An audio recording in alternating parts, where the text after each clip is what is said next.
Salut à tous, c'est Nico et aujourd'hui on va vous parler du Codex Orc. Un gros morceau. Ouais, Ça, c'est une armée très très fun qui historiquement, elle a toujours été très violente, mais avec Ouais. de la chatte. Là, ils ont fait une version sur la V10 qui est un peu plus lissée, on va dire, au niveau des aléatoires et de la chatte et tout ça. Et puis, on va voir. voilà, on va parler des fiches Qu'est-ce que ça a d'unités. donné dans la V10 ? C'est ça, règles d'armée, unités, détachement, la gamme, tout ça, voilà. Comme d'hab. Bon alors déjà en termes d'armée, c'est une armée qui est super variée, hein. C'est les armées historiques de Warhammer 40 000, une des plus anciennes, Ouais. et donc forcément on a un nombre de fiches d'unités qui est assez énorme, et on couvre tout le jeu. On a du véhicule, du transport, du marcheur, de l'infanterie, lourde ou légère, des coptères, des motos, des énormes trucs. On a une des plus grosses figurines du jeu Ouais, avec le Stompa. Bref, la gamme est assez énorme et le volume de choix est assez gigantesque, donc ça c'est toujours très appréciable. C'est en plus une des armées les plus drôles quoi, de 40K. Y a, dans le lore, tout est drôle. Si vous connaissez pas le lore des orques, ça mérite d'y jeter un œil parce que même quand on joue pas orc ou que c'est pas une armée qui nous plaît, on rigole. Et historiquement, c'était une des armées les plus aléatoires du jeu, avec un potentiel de dégâts abominable. Hein. C'est-à-dire que si vous commenciez à chatter sur une partie, ça se terminait autour d'eux. Hein. Et inversement, c'est-à-dire que moi, je me rappelle des Storm Boys qui volaient, fallait faire le dé de déviation pour savoir s'ils atterrissaient vraiment où tu voulais. Du coup, tu tombais sur un terrain infranchissable, boum, t'avais plus d'escouade. Enfin, c'est très drôle à jouer et tout ça. Bon, c'était pas très jouable avant, malheureusement, à cause de tous ces aléatoires. Maintenant, c'est beaucoup moins aléatoire quand même, mais il y a toujours cette petite part de fun, et ça fait plaisir. Bon, du coup, armée développée et très riche, détachement aussi, très développé et très riche, c'est une des armées qui en a le plus, hein, alors qu'on écrivait les notes de ce truc-là, ça se terminait jamais, les détachements, il y en a un paquet, alors tout n'est pas compétitif, équilibré de fou, mais vous avez plein d'options de jeu, si vous avez envie de vous marrer, si vous avez envie de vous amuser, il y a plein de choix possibles en orc, que vous privilégiez le tir, le corps à corps, certaines parties de la gamme, les véhicules, il y a toujours un truc à faire, il y a toujours un truc sympa. Et ce qu'on voit aussi, comme armée pour débuter, alors c'est pas forcément le plus simple, mais par contre à peindre c'est vraiment un régal parce que même si vous avez aucune compétence, de toute façon c'est des orques, donc voilà, c'est eux qui peignent eux-mêmes leurs armures quoi. Hein, donc si ça fait des splatchs ou des trucs, c'est pas grave. Et en plus le code couleur, vous pouvez vraiment faire ce que vous voulez quoi. C'est des peaux vertes, mais ça vous empêche pas de les faire en peau blanche, rouge, vert, bleu, ce que vous voulez. Et on voit toutes sortes de peaux, toutes sortes de trucs. Alors là c'est lâchage intersidéral. Et en hobby au niveau maquettiste, quoi, hein, il y a tellement de bits, de petites parties à faire, à rajouter. Vous prenez n'importe quel véhicule, vous le customisez comme vous voulez, ça, tout marche, tout marche. Ouais, moi, l'armée orc que j'ai, il y a plein de conversions, il y a plein de trucs qui sont peints plutôt en bad moon, donc plutôt jaune, il y a des trucs qui sont plutôt peints en goff, il y a des plaques d'armure de toutes les couleurs, voilà, tout fonctionne en fait. Effectivement, si vous n'êtes pas un peintre incroyablement talentueux, si vos éclaircissements sont pâteux, si vos angles sont dégueux, en fait, on s'en fout parce que c'est des orcs, c'est du matos de récup et ça marche très bien sur la table visuellement. C'est une armée, on s'amuse de toute façon. Donc ça m'a toujours fait rêver moi à jouer. J'ai jamais eu l'occasion de le faire, mais c'est vrai que on voit tous les mecs qui jouent orc dans les tournois, ils s'éclatent tous. Tu les entends gueuler wag, tu les entends, ils s'éclatent. Ouais, c'est impossible de pas s'amuser quand vous jouez orc. Si vous adoptez en tout cas l'état d'esprit débilitos de l'orc qui charge tout droit, qui s'en fiche et qui jette des brouettes de dés, vous pouvez pas ne pas vous marrer avec cette armée. Et puis, comme c'est une des armées historiques du jeu, c'est très suivi par Games Workshop. Hein. Les Xenos, souvent, c'est les armées qui reçoivent pas beaucoup d'attention et d'amour. Hein. Faut attendre un petit peu plus longtemps que du Space Marine ou de l'Imperium, souvent. Cela dit, les orcs, eux, il y a quand même toujours des nouvelles sorties. On va le voir dans les points faibles, la gamme est pas toujours toute neuve. Mais globalement, il y a toujours des nouveautés, il y a toujours des trucs sympas. C'est une armée qui est pas oubliée au fond d'un tiroir. Non, clairement. Du coup, justement, quand on parle des points faibles, eh bien, il y a cette gamme orc. Alors, c'est pas une gamme qui a mal vieilli, mais c'est une gamme qui est quand même un peu vieille. Il y a plein de boys orcs, vous avez les frimeurs, vous avez les pillards, vous avez les killakan, vous avez les nobs, les méga nobs, certains personnages, les motos, qui sont des vieux kits, et ça se voit dans l'échelle, dans les poses. On est quand même très sur un truc en arrière, le cul tendu. Et voilà, c'est pas moderne, mais l'avantage, c'est que comme c'est des orcs, ils ont des looks un peu déconnes et débilitos, en fait, ça vieillit quand même plutôt bien sur la table. Ça vieillit bien, mine de rien. Donc c'est un point faible, oui et non, parce que vraiment, tu sais, c'est une armée, moi je trouve qu'il vieillit bien. T'en as parlé dans une de tes vidéos là de Badruk, qui est quand même... ça marche encore. Il est trop petit par rapport à ce qui se fait maintenant, bien sûr, mais il y a vraiment des trucs à faire. Vous allez avoir de la ligne de moulage à enlever parce que c'est des plus vieux kits plastiques. L'avantage, du coup, indirect, c'est que souvent, ces kits sont vendus un peu moins cher que des trucs tout neufs, tout beaux, tout refaits. Et vous avez du coup encore plein de pièces différentes et d'options d'équipement, ce qui est un peu moins le cas en général avec les nouveaux kits. Or que ça n'a pas toujours été méta, parce que... Alors, il y a eu des passes où ça a été complètement pété, puis ça a été nerfé à l'âge, donc ça a disparu après de la méta. C'est une armée qui ne gère pas tout bien, en tout cas en V10. Donc là, ce temps-ci, elle est un petit peu en dessous de la méta, mais on le revoit revenir un peu. En fait, ça va manquer un peu de PA, ça reste un codex de début de version. Oui. Donc au niveau létalité, il peut avoir des difficultés. Pas forcément évident de vraiment gagner et de jouer avec les orques actuellement, mais c'est toujours valable sur le temps. Quand on est fan, on y arrive. Hein. Bon, après, il y a une question de game design chez les orques aussi, au niveau de la règle actuelle, la règle d'armée, qui est la WAG. Bah, effectivement, tout doit être fait sur un tour. Hein, vous déclarez, on en parlera vite fait dans la règle d'armée après, mais globalement, vous devez réussir vos avances et vos charges sur un tour pour amener le plus de trucs au corps à corps et noyer l'adversaire.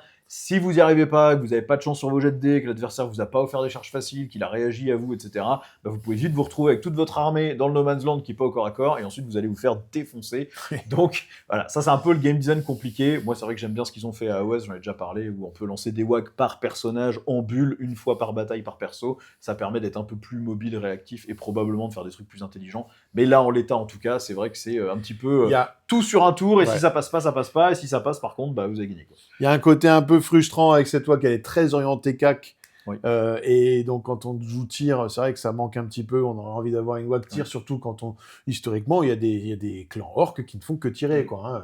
C'est leur délire, c'est que ça fasse beaucoup de bruit, que ça tire dans tous les sens. Ils sont pas là pour viser, hein, les mecs. Hein. Non, leur délire, c'est juste d'envoyer de la bastos et de faire le plus de bruit possible. Donc voilà, mais on n'est pas encore sur une version de WAG, je trouve, ultra réussie et affinée. Il y a encore du taf à faire de ce côté-là, mais ça reste fun quand même. Mais bon, voilà, ça fait partie des petits points faibles. Bon, l'autre point négatif, c'est que vous allez avoir besoin de beaucoup de figurines pour faire une armée. Hein. Une armée d'orques, vous n'avez pas au moins 40 boys, c'est compliqué. Donc, vous allez devoir acheter pas mal de figues, peindre pas mal de figues. Ça vaut pas cher en points en général, parce que vous êtes pas très solide sur la table, et donc vous allez devoir acheter pas mal de trucs. C'est une armée qui peut coûter assez vite cher quand même. C'est pas parmi les plus chers du jeu, mais elle est chère. C'est vrai qu'à démarrer l'armée maintenant, en V10, quand on voit tout ce qui se fait en Snaga, tout ce qui se fait en les Copta, les mecs, tout ça, il y a vraiment une sacrée gamme hein, dans les orques. Donc pour sortir une première armée, difficile, il y a plus simple. Vraiment, il y a beaucoup plus simple à aller chercher. Mais quand on est fan, on compte pas. Donc on y va, hein, parce que les orques... Après, ça servira toujours. Même les vieilles figues orques qui vont être refaites, le Boys marchera quand même. Hein, je veux dire, il va voilà. Donc, moi, j'ai plein du vieux kit de Boys. J'en ai même utilisé pour faire des pillards, parce que le kit des pillards, c'est aussi celui qui fait les lance-flammes. Mais en fait, les trucs s'emboîtent très bien les uns sur les autres. Donc voilà, c'est des vieilles figues, je les jetterai pas quand ils les referont. Hein. Bon, et le dernier point faible pour moi, c'est la manière que Games Workshop a eu d'équilibrer l'armée. En fait, dès qu'on a eu une sortie qui était un peu fun, ils ont pas laissé le temps... Bon, ou pété. Hein. Alors, je parle pas forcément du détachement tir, si lui était clairement pété, on en a parlé à l'époque, mais dès qu'il y a eu des trucs qui étaient un petit peu rigolos, et ils ont pas laissé le temps à l'armée de respirer. Il y a plein d'autres armées qui ont eu leurs 3 mois de gloire avec des trucs pétés et qui ont été corrigés à la petite serpette. Les orques, à chaque fois qu'il y a un truc qui avait l'air d'être un tout petit peu trop fort, ils ont mis un coup de marteau dedans, le fameux triple nerf, point, règle et détachement. Et c'est vrai qu'ils n'ont pas laissé trop le temps à l'armée de respirer sur ce qui était capable de faire. Il y a un historique à ça d'ailleurs, hein. C'était un championnat du monde final, mais je crois que c'était en V9 ou peut-être V8, enfin, je vais peut-être dire des conneries, mais l'histoire est vraie. Et c'est en finale, le mec, il gagne la partie de terrain, il table rase l'adversaire. Il y avait Game Workshop, et ça les a traumatisés. Ils ont vu ça, ils ont tout de suite nerfé l'orque, mais à la hache, mais par panique, hein, vraiment. Et derrière, du coup, l'orque, maintenant, ils savent, c'est une armée qui peut vraiment partir dans les tours. Hein. Ça se démultiplie tout le temps. C'est sûr que ça touche à 5 au tir, mais ça a une quantité de tir abominable. Donc quand vous leur mettez sustain 2 sur un des détachements qui est sorti, tout s'emballe, quoi. Donc ça ne marchait pas. Mais en fait, quand vous touchez à 5, dès qu'on vous donne un bonus qui équivaut à un plus un touche, vous avez un tir de touche en plus. Et sur énorme. Les profils, sur le volume, énorme, en fait, ça peut être monstrueux, c'est très soumis à craquage. Donc c'est compliqué à équilibrer. Et alors, donc, vu l'historique, Game Workshop a très peur de refaire des mêmes conneries sur l'orque. Donc dès qu'il y a un truc qui dépasse, poum, ça prend un coup de hache. un peu trop violent, parce que malheureusement, le détachement d'AK, on va en reparler, mais est plus très jouable. C'est dommage, parce qu'il est vraiment très fun. Il y a un autre gros manque, c'est qu'on a des petits persos qui sont partis donc en légende, comme celui qu'on a vu que tu as parlé dernièrement dans les vidéos. Badruk. On a celui avec son jetpack aussi. C'est ça, et ils sont pas remplacés du tout, et c'est des rôles qui manquent cruellement dans l'armée, parce qu'il n'y a pas de personnage générique pour les remplacer. C'est un petit bémol. Bon, voilà. Et sinon, je pense que c'est quand même une armée super. Ouais, c'est une armée super. C'est pas des gros points faibles, et c'est des points faibles qui se corrigent dans le temps avec des mises à jour de règles, une nouvelle version, etc. Donc ça n'empêche pas de jouer l'armée. Au niveau de la règle d'armée des orques, on en a parlé vite fait, c'est la WAG. Donc justement, vous allez déclarer maintenant au début de votre phase de commandement, mais avant c'était au début du round, vous allez déclarer la WAG, et ça veut dire que toute votre armée va gagner avant ses charges, va gagner plus 1 en force au corps à corps, plus une attaque au corps à corps, et une invulnérable à 5. C'est des bonus assez énormes à avoir, et qui durent évidemment que jusqu'à la fin de votre prochaine phase de commande. Donc un round complet quand même. C'est crucial pour l'orque, parce que pas de sauvegarde quasiment dans l'armée, à part sur les méganobs et tout ça, mais le gros de votre armée ne résiste à rien. C'est pareil, vous allez manquer un petit peu de punch au corps à corps sans la WAG.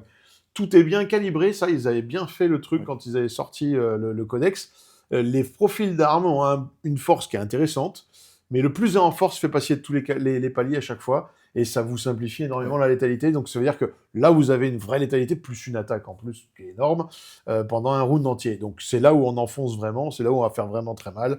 Donc pour ça, la règle est super cool. Ce qui est dommage, c'est qu'il n'y a pas de version tir dedans, qu'on avait en V9. En V9, il me semble que tu gagnais un tir aussi. Avoir un petit bonus. Alors est-ce que c'est le nombre d'attaques? Est-ce que c'est donner tir rapide pour vraiment être incité à aller plus près? Il y avait la règle d'AK, je crois. Mais effectivement, ça manque un peu là. C'est vrai qu'en fait, quand on veut jouer une armée qui tire vraiment et qui est corps à corps de manière plus anecdotique, on n'a pas de boost avec cette règle d'armée, ce qui est un peu emmerdant. Même pas assaut sur les armes.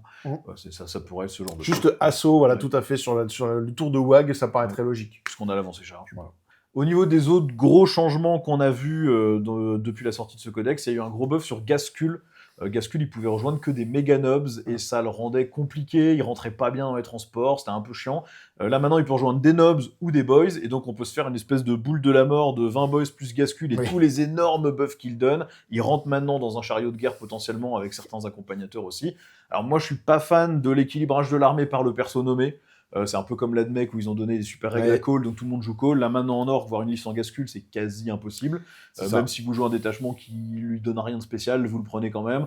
Je suis moins fan, ceci dit, ça a donné de l'intérêt à ce personnage super emblématique aussi des orques. C'est le plus gros big boss orc. Ça fait 3 fois qu'il revit, qu'on le réassemble. J'attends la prochaine édition, il va encore grandir. Il s'est fait couper la tête par Ragnar, mais il est toujours là. Il est toujours là. Et il y a toujours un petit gobelin qui l'accompagne avec sa 2+1 vul. Exactement. C'est très drôle, moi j'adore. Et par contre, ils ont aussi rajouté, après il y a eu 2 détachements en plus aussi dans la version. Donc on va voir un qui était très bien, 3 même, un qui était très trop puissant, qui a été nerf, puis les 2 autres qui continuent d'être intéressants à jouer. Enfin, il y a le flibustier qui est tout nouveau. Mais voilà, on va en parler. Alors on va attaquer maintenant sur les détachements. Le premier qui est le plus joué, que ça soit en compétitif ou même en amical, parce qu'il vous booste potentiellement toute votre armée, c'est la horde de guerre. La règle de détachement, elle est très simple, c'est que quand vous êtes au corps à corps, vous avez touche soutenu 1 tout le temps. Voilà. C'est pas compliqué. Le touche soutenu, il faut pas oublier que c'est l'équivalent d'un +1 à la touche. Sachant que quand vous mettez un boss dans une escouade, il gagne déjà le +1, donc +1 plus touche soutenue, là, commence à être très stable au niveau du corps à corps. Et c'est ça qu'on lui demande de cette armée. Exactement. Voilà. C'est ce qui leur manque, et donc vous allez chercher à chaque fois le truc qui va vous donner le petit bonus qui fait que vos jets de dés sont un peu moins aléatoires. Au niveau des améliorations, pour 25 points, vous en avez une qui va donner +2 à la caractéristique de mouvement de l'unité du porteur, donc ça, super utile. Des méganobs, des nobs, des boys, tout en profite. Et puis quand t'as envie d'aller au corps à corps, c'est quand même bien de prendre 2 pouces de move de plus. Vous pouvez même imaginer mettre ça sur un Wartrike avec des motos pour vraiment fuser. Il y a plein de trucs cool. Vous avez une autre à 20 points qui va donner blessure dévastatrice sur les armes de mêlée du porteur, sauf les extra attaques. Il n'y a pas beaucoup de combos que vous pouvez aller chercher avec ça, parce qu'il y a très peu de anti-quelque chose, mais vous en avez, par exemple, sur le Beast Boss, sur Squigozor, et sur certaines autres figurines. Quand tu vas taper les véhicules, c'est ça. C'est ça, donc ça peut donner des trucs sympas, et puis après, sinon vous avez quand même blessure dévastatrice, donc sur chaque 6, vous allez faire 2 ou 3 dégâts en fonction de l'arme, c'est toujours intéressant. Pour 15 points, vous avez la capacité de vous replier, tirer, charger sur l'unité du porteur. Ça, c'est pareil, vous êtes une armée de corps à corps, on adore avoir ça. Ça sert toujours. Et enfin, pour 15 points, vous avez un insensible à la douleur à 4+, sur le porteur seulement. Ça vous protège un boss qui se ferait sniper, ce genre de choses. T'as le boss en méga armure, c'est rigolo, ouais. parce qu'il prend moins 1 dégât, il tank déjà, il a beaucoup de PV, il a une save à 2, machin. En plus, un film de PN à 4, il devient compliqué à tuer. Ouais. C'est des bonnes améliorations. C'est fun. Elles sont toutes bien. Ouais. Alors, au niveau des stratagèmes, vous en avez un qui est marrant. Quand votre véhicule orc est détruit, et que vous avez fait un 6 pour qu'il explose, et ben vous pouvez faire un mouvement normal ou de repli pour aller vous coller près de l'adversaire et ensuite exploser. Donc, il faut que vous ayez fait votre jet de destruction néfaste, il faut avoir fait le 6 sur le dé, mais si vous l'avez fait, ben vous pouvez aller vous bombarder sur l'ennemi et exploser, et en plus vous pouvez passer au-dessus des figurines ennemies, hors monstres et véhicules, pour vraiment aller loin et pas exploser chez vous. Bon, bah si vous avez un petit Stompa qui vient de se faire exploser, destruction néfaste de D6, les chariots de guerre ou les trucks ou les trucs comme ça, c'est très très fort. Parce que, en fait, c'est marrant comme ça. En plus, le stratagème est vraiment dans l'esprit orc. Mais celui-là, il change une game. Hein. C'est-à-dire que là, vous passez un cordon, vous allez exploser en plein milieu des lignes adverses, et puis vous débarquez derrière une ruine que le mec n'avait pas prévu. Il se retrouve avec un pack de 20 boys et avec un warboss dans ses lignes. Au tour d'après, c'est la WAG, terminé. Hein, voilà. Hein, donc, il est fort, il est marrant. Il est très très marrant. Ensuite, pour 2 PC, vous allez avoir un combat en mourant sur n'importe quelle unité orc, donc combat en mourant automatique, il n'y a pas de jet de dés, donc ça, pareil, vous êtes une armée de corps à corps, l'adversaire il va peut-être vous interrompre autour de la WAG parce que vous avez chargé avec 3 trucs en même temps ou 4 trucs en même temps. Pour pas perdre votre unité bêtement sans qu'elle ait tapé, vous lui mettez ça et puis vous tapez. Ça, c'est pas mal. Attention quand même, 2 PC, et en orc, il n'y a pas beaucoup de trucs pour générer des PC. Vous avez les Gretchen, mais c'est tout, et c'est aléatoire, c'est sur du 4+, donc faut toujours bien les compter, ces PC en orc. Mais c'est comme tous les stratagèmes dans ce style de jeu, toujours pareil. Un PC, c'est sur du 4+, 2 PC, c'est automatique. Exactement. Les deux sont intéressants à avoir. Bon, ensuite, pour un PC, vous avez critique sur les 5 au corps à corps. Comme votre règle de détachement, c'est touche soutenue, vous faites des touches soutenues sur les 5. Donc, soudainement, vous allez un pack de 20 boys en touche soutenue sur des 5. Ça fait un volume d'attaque dégueulasse. Et puis, vous avez quelques instances de touche fatale de mémoire Gascule doit le donner. Donc, pareil, vous pouvez aller les chercher et vraiment maximiser le potentiel de dégâts. Ça moissonne. Ensuite, pour un PC, vous avez un -1 pour être blessé sur l'unité orc, hors monstre, véhicule et grotte, donc ça va vraiment être sur votre infanterie, mais sur des nobs, alors les nobs peuvent déjà être en -1 bless quand vous avez un perso, vous pouvez mettre ça sur des méga nobs qui commencent à tanker vraiment bien, vous pouvez mettre ça sur un pack de 20 boys pour les rendre chiants à tuer. Ça sert toujours, même les cochons, à l'époque, c'était sur les cochons qu'on les mettait, squigliers, donc c'est pour le qu'on appelle les cochons. Les squigliers, c'est génial. Et ça marche au tir et au corps à corps en plus, donc c'est très utile. Ensuite, pour un PC, vous pouvez choisir une unité orc qui a 10 figurines ou plus et qui n'est pas en dessous de sa demi-force, sachant que je vois pas trop dans quelle instance on serait en dessous de sa demi-force avec 10 figues, peut-être avec 2 persos dans un pack de 20 boys. Vous choisissez aussi une unité orc infanterie qui est ébranlée à 6 pouces, et elle est plus ébranlée. Ça se fait à la fin de votre phase de commandement. Donc vous pouvez séquencer ça avant de scorer. Voilà, c'est celui qui est vraiment bien parce que ça vous rajoute une possibilité de, même avec les 3 boys là qui sont Battle Shock sur l'objectif, de remettre 6 dossiers. Si vous avez une autre unité derrière, c'est très très bien ça. Et enfin, pour un PC, vous avez +2 à l'avance et +2 à la charge au début de votre phase de mouvement sur une unité infanterie orc. Donc vous avez une unité qui a déjà +2 de move, et vous lui mettez +2 à l'avance et à la charge autour de la WAG où vous avancez et chargez. C'est merveilleux. Ça se projette. Ça fait quand même +4 pouces de move. Tu descends d'un véhicule, tu fais ton advance, charge et tout ça, avec les +2 à chaque fois. Tu prends en fait la même distance que n'importe quelle unité, sauf que tu rajoutes 6 pouces par rapport entre les aides et les trucs. Non, c'est très bien. Du coup, c'est un très bon détachement qu'on voit souvent en compétitif, parce que c'est celui qui donne des armes pour tout. Vous tankez, vous tapez, ça synergise bien. Touche soutenue, c'est très fort sur les orcs. Difficile d'avoir mieux quand tu veux vraiment jouer CAC. Alors après, il y a d'autres gameplays qui existent. C'est pour ça que les autres détachements sont joués aussi. Mais quand on veut jouer CAC, on a du désengage charge, on a des boosts de mobilité pour aller chercher le corps à corps, du combat en mourant, de la létalité pour fiabiliser la létalité qu'on a justement. En fait, il y a tout ce qu'on a besoin. C'est un détachement, voilà, il y a tout. Donc il est très très bien. Voilà, ça fonctionne bien. Bon, au niveau des unités emblématiques que vous allez souvent voir dans ce détachement, il y a évidemment ce bon vieux Gascule qui maintenant est bien boosté. C'est un gros profil, c'est Endu 6, 10 PV, save à 2, invulna 4 de base, mais tant que vous avez Macari, vous avez une invulna 2. Vous pouvez pas la relancer. La première fois que vous ratez, Macari meurt parce qu'il a qu'un PV. Voilà. Et ensuite, vous passez sur une invulne quand même à 4 sur Gascule. Il tank plutôt bien. Il peut maintenant mener des Mega Nobs, des Boys et des Nobs. Il peut embarquer dans un transport, même s'il prend pas mal de place. Il en prend 4, je crois, oui. Et en termes d'aptitude, il va vous donner plus un touche et plus un bless tout le temps. Donc Ouais. vous avez des Boys qui touchent à 2 et qui blessent avec en WAG force 5 plus un bless, ça fait des trous. Et en plus, il donne automatiquement les critiques sur les 5 pour son unité pendant le tour de la WAG. Donc vous n'avez même pas besoin du strata pour avoir ça. Non. Et en plus, il vous donne touche fatale sur toutes les unités à 12 pouces autour de lui, enfin autour de Macari, c'est ça, de la figurine de Macari. Il faut qu'il soit encore vivant. Et ça n'est que autour de la WAG. Mais ça veut dire qu'en WAG, dans ce détachement, vous avez touche soutenue, touche fatale, Plus critique sur les 5, plus un touche, plus un bless. Donc que ça soit avec des Nobs, avec des Mega Nobs ou avec des Boys, ça fait des trous énormes. Parce qu'en plus, lui, quand il tape, il rigole pas trop. Hein. Voilà. C'est 6 attaques, force 14, PA-3, dégâts 4, ou 12 attaques, force 8, PA-2, dégâts 2. Et puis Macari, il a son petit coup de blessure dévastatrice pour 1 dégât. Mais c'est quand même assez marrant. Bon, c'est un gros bulldozer. Ouais. Et il sait bien parce qu'il se joue maintenant comme une infanterie, ce qui n'a aucune logique. Hein. Gascule traverse tous les murs. Hein. Alors que les nuées ne traversent rien. Bon, c'est bon. Au moins, il est jouable et du coup, on peut se faire plaisir. Donc, faites-vous plaisir. Du coup, il va souvent accompagner un pack de boys. Donc, les boys, c'est votre unité de ligne. Leur aptitude, c'est simple, c'est le sticky objectif. Vous gardez le contrôle d'un objet, même si vous en partez tant que l'adversaire ne vous l'a pas repris. Vous pouvez les jouer par 10 ou par 20. Mine de rien, c'est quand même en du 5, mais ça n'est qu'une sauvegarde à 5, donc ça vole quand même plutôt vite. Ça n'a qu'un PV. C'est OC2. Vous avez toujours le petit nob au milieu qui va avoir sa petite pince énergétique pour faire du dégât en plus. Et après chaque boy, il va quand même vous balancer 3 attaques, force 4, PA-1, dégâts 1. Ça paraît peu, mais quand vous en avez 20, pas mal, que vous êtes en WAG, avec plus une attaque et plus un force, bah ça fait des trous quand même, mine de rien. Le pack de 20, de toute façon, fait 80 attaques avec la WAG, en sustain létal sur du 5+, qui touche à 2. Qui avec plus un bless. Vous allez faire plus de touches que ce que vous aviez de dés au départ. Donc, ouais, non, je suis pas sûr qu'il y ait une seule unité du jeu qui survive à une phase de corps à corps entière si tous les boys et Gascule peuvent taper en WAG. Ah ouais, je pense que ça tue à peu près tout. Et en plus, vous n'êtes pas obligé de mettre Gascule, vous pouvez mettre un boss, un war boss qui donne aussi le plus 1 pour toucher. Et puis, si vous avez un war boss, vous pouvez encore inclure derrière un autre perso, type le médico, par exemple, pour un insensible à 5. Donc, ça vous fait des gros packs vraiment sympas. Ouais. Et puis, c'est le cœur de votre armée. Vous pouvez aussi les jouer en shoot avec des shootas. Le problème, c'est que ça touche à 5, ça tire pas très bien, ça tire qu'à 18. On les voit pas trop quand même. Actuellement, c'est pas fonctionnel.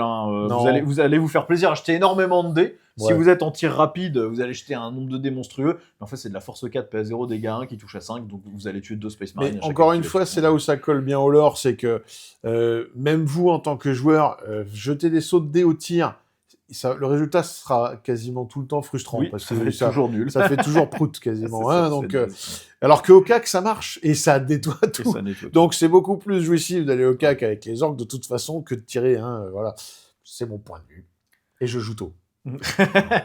Il aime le tir. Voilà.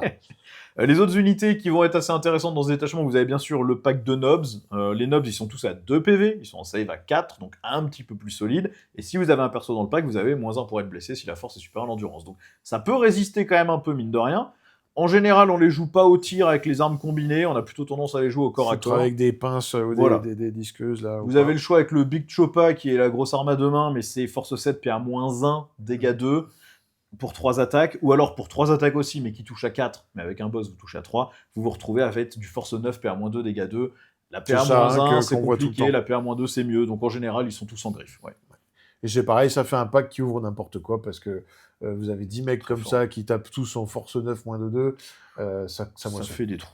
Et puis l'autre unité qu'on voit souvent, c'est les Mega Nobs là-dedans, parce qu'ils profitent bien de la petite amélioration pour le plus de move, du plus de avance, plus de charge, parce que sinon ça bouge qu'à 5. Là, vous avez quand même 3 PV par tête, en du 6, save à 2, il n'y a pas d'invulnérable, mais vous pouvez en mettre une avec un Big Mech avec le champ de force. Après, vous attendez la WAG. Ou vous attendez la WAG pour l'invulne à 5. Si vous êtes en WAG, ils ont un fil No Pain à 5 en plus, qui était à 4 avant, qu'ils ont passé en 5 malheureusement. Ou heureusement pour les adversaires. Oui. Et après, vous les mettez soit en griffe énergétique, donc pareil, même profil que les Nobs, soit en disqueuse, où là, vous passez seulement à 2 attaques, mais vous êtes force 12 et PA-3 et jumelé. Donc il faut choisir entre la Power Claw, vous pouvez remplacer l'arme de tir par une disqueuse, mais dans ce cas-là, elle n'est pas jumelée. Du coup, vous avez que 2 attaques, il faut choisir, vous ne pouvez pas faire les 2 en même temps. Donc bon, c'est une unité qui solide, qui tank bien, qui profite bien d'être embarquée dans un truck pour le débarquement. Là, on est sur des unités iconiques, on parle de ce détachement, mais globalement, c'est des unités que vous allez revoir ailleurs, en fait. C'est pour ça qu'on les annonce déjà. Mais c'est des bonnes unités. Elles sont cool à jouer. Ouais, elles sont classe en plus. Les figurines, on passe, si Malvix, les Meganobs sont un peu statiques, mais ils sont bien. Ouais.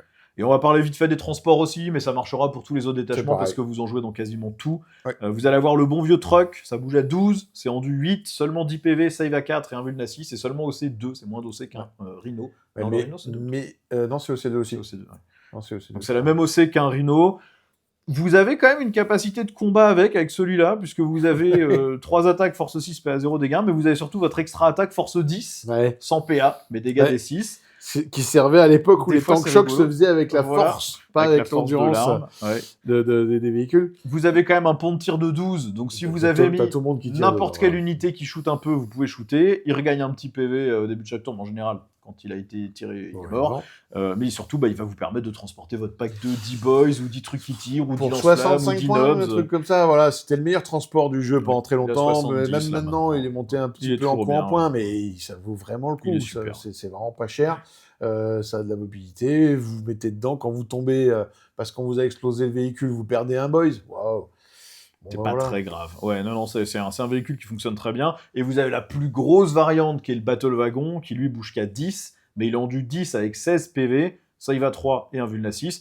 Si vous voulez la variante un peu plus solide, vous pouvez lui mettre l'espèce de casse-bas, c'est ça, la hard case, qui va vous donner plus d'endurance, plus 2 à l'endurance, donc vous passez en du 12, ce qui fait que ça commence à être un peu chiant à tuer, mais vous perdez le pont de tir, ce qui fait que du coup, si vous vouliez l'embarquer pour tirer, ça marche moins bien. Et vous pouvez quand même transporter 22 orques dedans en infanterie. Ouais. Évidemment, les méga armures, gascules et tout prennent plus de place, mais c'est le transport qui vous permet de mettre vos gros packs dans un gros machin. Ça a été un gameplay orc à un moment, parce que les battle wagons, ça fait beaucoup de PV à tomber, mine de rien.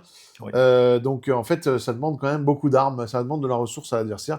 Si vous arrivez avec 3-4 enfin 3 maintenant, parce que pas plus, battle wagons dans la gueule de l'adversaire, c'est un peu la panique s'il gère pas, parce qu'il sait qu'au tour d'après, il mange une wag. Et puis vous êtes chez lui déjà. Ouais.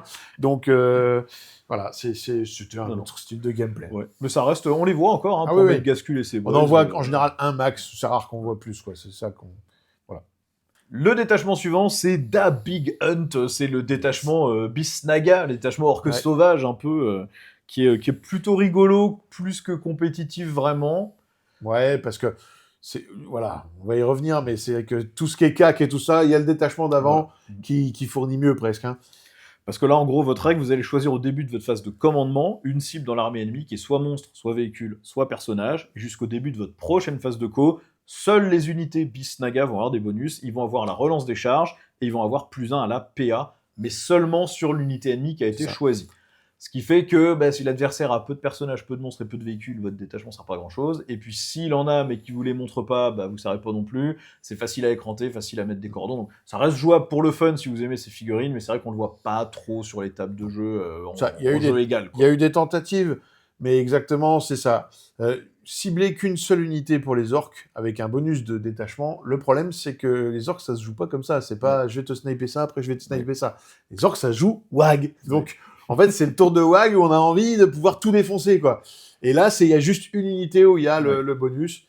Donc c'est ça qui pêche un petit peu. Et ça ne concerne que les snagas, alors que dans l'autre détachement, ça concerne tout le monde. Profite, Donc voilà, mais pour un détachement fun, et on verra qu'il y a quand même des armes intéressantes. Ouais, il y a de très bonnes améliorations et des bons strata. Pour jouer du snaga, puisque le snaga, c'est arrivé en V9, c'était ou V8, je sais plus. 9, c'est pas très vieux. Récent, Il y a la version des comment ça s'appelle, des Feral Orcs à l'époque qu'on appelait, mais c'était très vieux ça par contre, Mais du coup, ça permet de vraiment se faire plaisir avec une gamme qui est neuve, avec des figurines magnifiques. Les figurines sont cool, En termes d'amélioration, justement, vous en avez un qui va sur un Beast Boss sur Squiggosaur, et toute son unité va avoir Scout 9. Le Beast Boss sur Squiggosaur, il peut rejoindre une unité de Squiglier, donc vous pouvez retrouver avec une espèce d'énorme pack qui scout, qui bouge et qui va charger T1, et c'est un pack... Ça prend un quart de table. Ouais, mais ça fait ultra mal si ça vous touche. Ah, là, Bon, par contre, ça ne traverse pas les murs, donc dur à manier. Non. Ensuite, pour 25 points, vous avez un sticky objectif qui va sur un personnage Bisnaga. Vous allez souvent mettre ça plutôt sur le Warboss de base de chez les Snaga.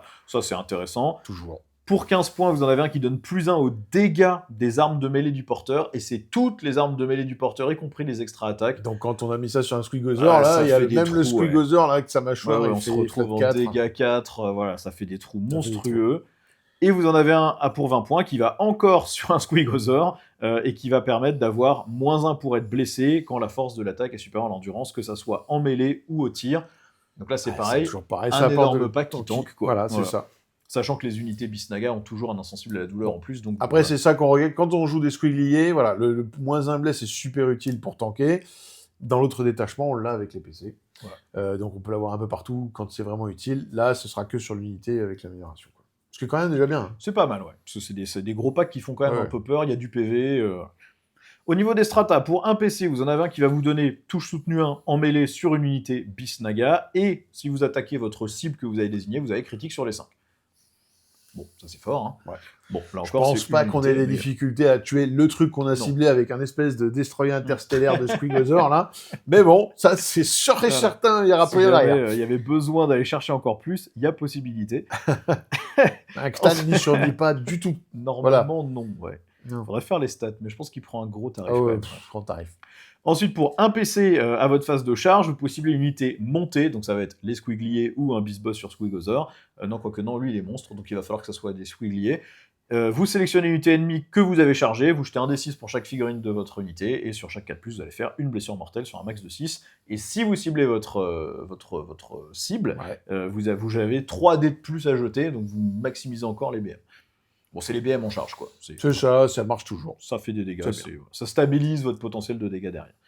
Ensuite, pour un PC, à votre phase de charge, vous prenez une unité Bisnaga, et vous avez la capacité de charger à un tour où vous avez avancé, ou vous vous êtes replié. Et si vous ciblez votre cible de détachement, vous pouvez aussi relancer les charges. Je ne sais pas pourquoi ils le précisent, parce qu'on a toujours la relance des charges contre la cible, ça fait partie du détachement. Ouais. Mais ils l'ont rajouté dans le strata pour que ça soit vraiment clair.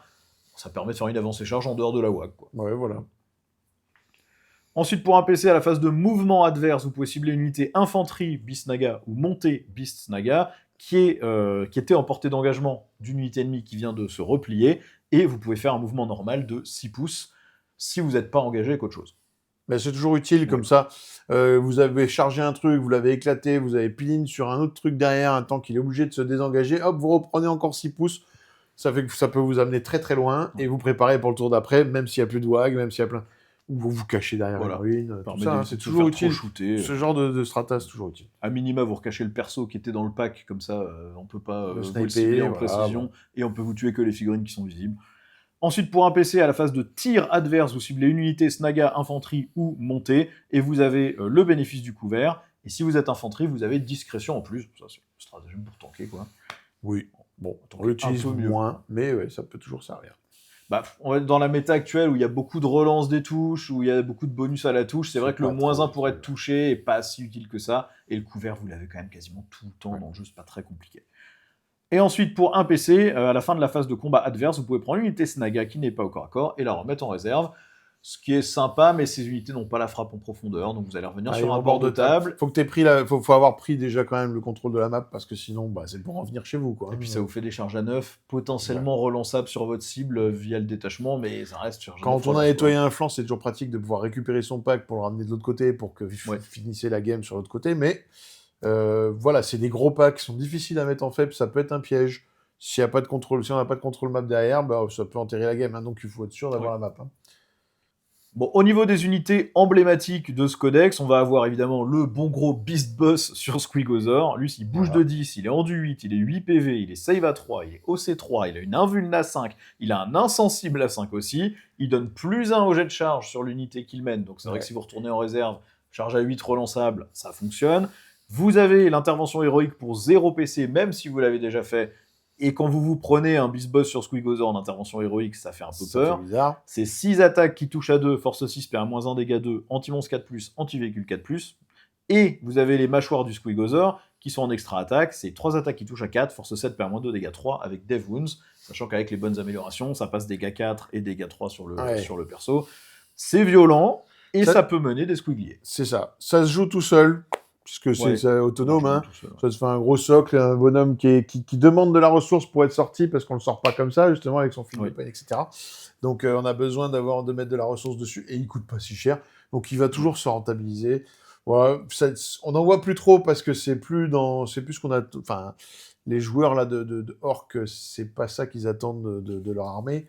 Mais c'est vraiment jouable hein, pour le fun, tout mais ça. puis en fait, dans voilà. tous les détachements, un Beast Boss sur Squigozor, c'est une bonne pièce qui va vite, qui Ouais. tape bien, même tout seul. C'est un bon porteur d'amélioration dans plein de détachements. donc, Mozrog, qu'on peut parler aussi, oui, d'ailleurs. aussi, ouais. Oui, c'est vrai qu'il y a Moz. Vous avez la variante nommée du coup du Beast Boss sur Squigozor qui s'appelle Mozrog Scragbad. Donc c'est le même profil, en du 8, 8 PV, save à 3, mais un vuln à 4 pour lui. Ouais. Il tape un petit peu plus fort, puisqu'il a 6 attaques en 7-1, 3, anti-monstre 4+, et véhicule 4+.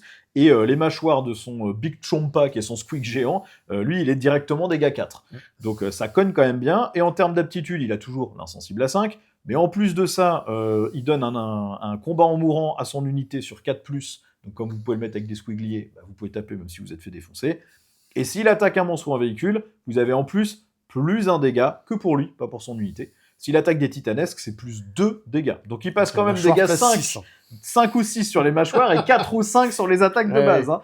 En Devawound, hein. N'oubliez pas que ça profite de plus une attaque et plus un force en WAG aussi. Ah ben voilà, c'est ça. Donc ça fait des trous, ça fait des gros trous. Celui-là, il est très fort aussi, il tape vraiment bien. Ouais. On a 2 gros persos donc en Squigozor qui dans ce détachement, ils sont voilà, ça fait partie du délire. Si vous vraiment, j'insiste, ça se voit plus trop actuellement dans la méta, mais c'est jouable. Ouais. C'est jouable hein. Et il y a des métas où justement, on a une problématique à tuer ces gros sacs à PV. C'est-à-dire que le destroyer Squiglier, on va parler des Squigliers après, mais ça fait énormément de PV, enfile nos pain, potentiellement -1 bless, -1 tout ça, enfin voilà, avec l'invul pendant la WAG. Donc une grosse plaie à tuer, et en retour, ça a une quantité d'attaque, une projection, il y a tout ce qu'il faut.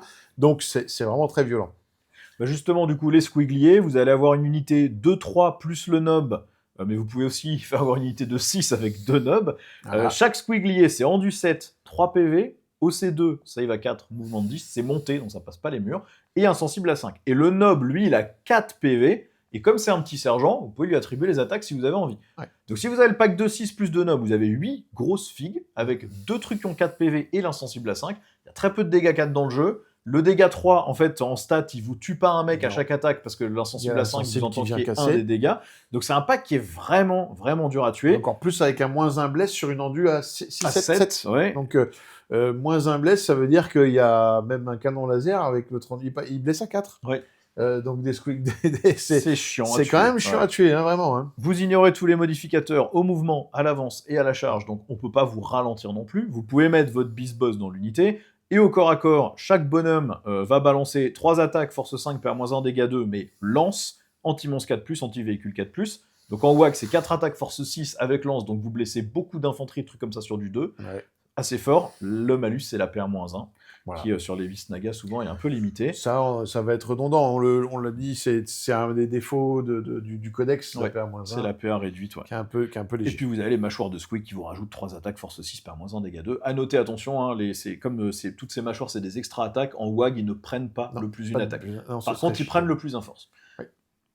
Donc ça fait des gros packs, c'est un truc qui est fonctionnel, qui marche bien. Vous avez en plus le petit Squig Bomb là, par tranche de 4 mecs, vous avez un petit Squig Bomb qui vous fait des 3 blessures mortelles sur 3+, quand vous passez à côté, en drive-by là. Ça. Et puis vous pouvez essayer de tirer avec, mais bon, c'est pas pour ça qu'on les prend. Non, de toute façon, on prend pas trop les orques pour les tirs, que les choses soient claires. Bon, après, vous avez les Bisnaga Boys et le Warboss qui va dedans, c'est des boys plus ou moins normaux, sauf qu'ils n'ont pas le sticky, mais qui sont meilleurs sur les monstres et les véhicules. Et vous avez le transport qui sont les carrioles, soit vous avez la variante qui transporte 20 gars, soit vous avez la variante qui tire un peu mieux. Et c'est quand même un canon laser en lance-flamme, donc en touche auto, pas grosse portée, mais ça peut surprendre, mine de rien. Ça peut faire des blagues. Et les carrioles au corps à corps tapent quand même un petit peu, donc oui, ça fait encore aussi des transports costauds avec beaucoup d'endus, beaucoup de PV. Qui tankent. Mais c'est dur à bouger. Voilà, le problème un peu, c'est que c'est un peu gros, donc c'est dur à bouger, dur à cacher. On les a pas trop vus dans cette version, mais c'est pareil, c'est jouable, c'est fun. Allez-y, mangez-en. Mangez-en.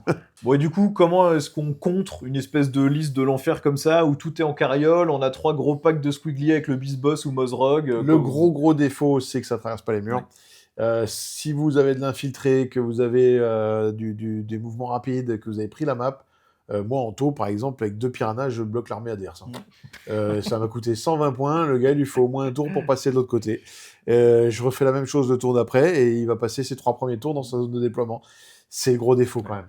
Et si jamais il dit, non, je vais pas les laisser sur table, mes packs de squiglier, je vais le mettre à côté, il n'atterrit pas, jamais. Oui. Ça demande le pack de squiglier, le gros pack de squiglier, ça prend énormément de place. Donc à faire venir sur table, c'est compliqué. Donc ça déjà, c'est un gros défaut pour le contrer. Voilà, c'est assez facile. Maintenant, il y a quand même des commandos chez les orques, donc on peut mettre de l'infiltré, on peut justement se prémunir de ça un peu à l'adversaire. Et là, par contre, on n'a pas de sauvegarde en tant qu'orque, donc dès qu'on commence à avoir beaucoup de saturation CAC, typiquement les custodes, ça a toujours été la bête noire des orques, parce que l'orque n'a pas assez de PA pour passer l'armure des custos, et les custos, il est force 7, donc ils moissonnent les squigs assez rapidement. Malheureusement, ça ne suffit pas à tanker. Mais ça reste une forme de stat check, toujours, les orques. C'est-à-dire qu'en face, si le mec s'essouffle un peu, si vous avez bien réussi une WAG, ça peut être ultra mortel.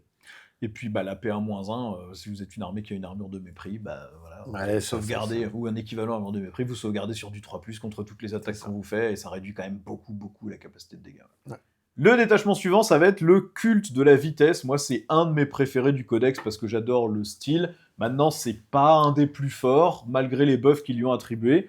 La règle d'armée ne va concerner que les unités qui ont le mot-clé Speed Freaks, donc les fous de la vitesse, fondus de la vitesse, je crois en français. Donc ça va être vos motos, vos copters, vos buggy, et les quelques avions aussi, les volants, et je crois que c'est à peu près tout. Et puis le dev qu'il a, Wartrike, là, le mec sur son gros buggy, buggy mort qui tue. Et donc en gros, toutes ces unités vont pouvoir tirer et charger à un tour où ils ont avancé ou se sont repliés. Donc vous avez l'avancée charge tout le temps, le tir et charge, le tir et l'avancée tire, le replié tire et le replié charge tout le temps. Donc ça vous donne énormément de mobilité sur l'armée. La problématique, c'est que ça s'applique à des fiches d'unités qui sont pas terribles. Non, les motos, typiquement orques, elles ont été mises de côté depuis 2 versions.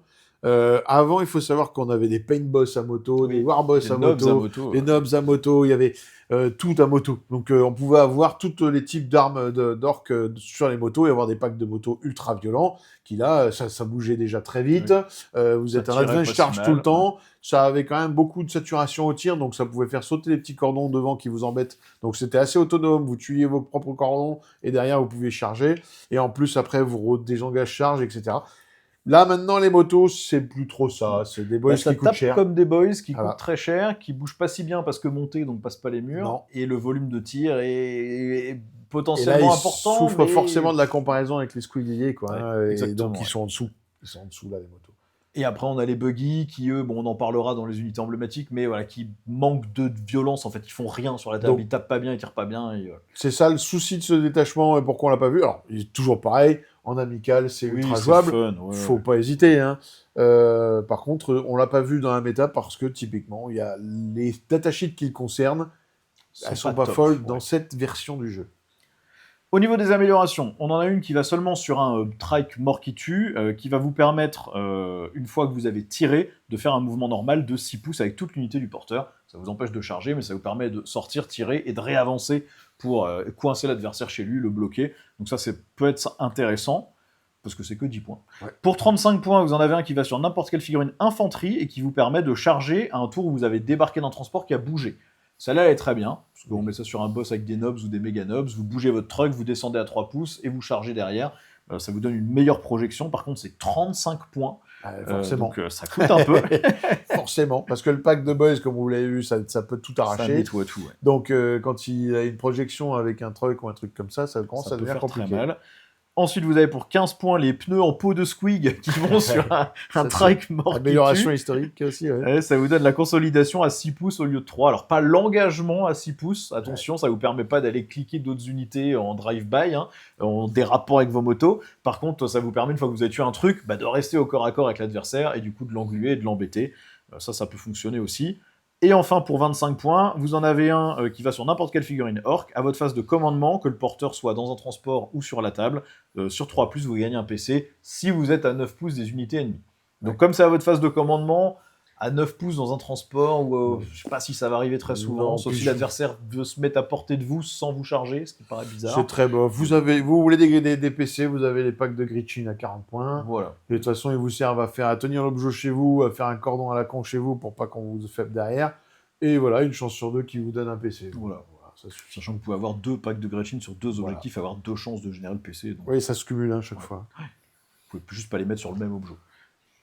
Au niveau des stratas, on en a un qui va sur soit un truck, soit une unité fondue de la vitesse, qui se fait attaquer au tir ou au corps à corps, et vous allez avoir une invulnérable à 5. Et si vous ciblez un véhicule qui a une endurance de 8 ou moins, vous avez une invulna 4. Donc de mémoire, ça va marcher sur les coptères, qui vont pouvoir avoir l'invulna 4, parce que c'est des véhicules et ils ont une petite endu. Sur les buggy, je crois que l'endu est de 8 aussi, donc ça doit marcher. Par contre, et sur le truck, ça doit marcher aussi. Le truck, oui, qui Par contre, ça ne marchera aussi. pas sur un battle wagon parce qu'il n'a Non. pas les bons mots-clés et ça ne marchera pas sur les aérodynes qui sont trop endurants, je crois, de mémoire.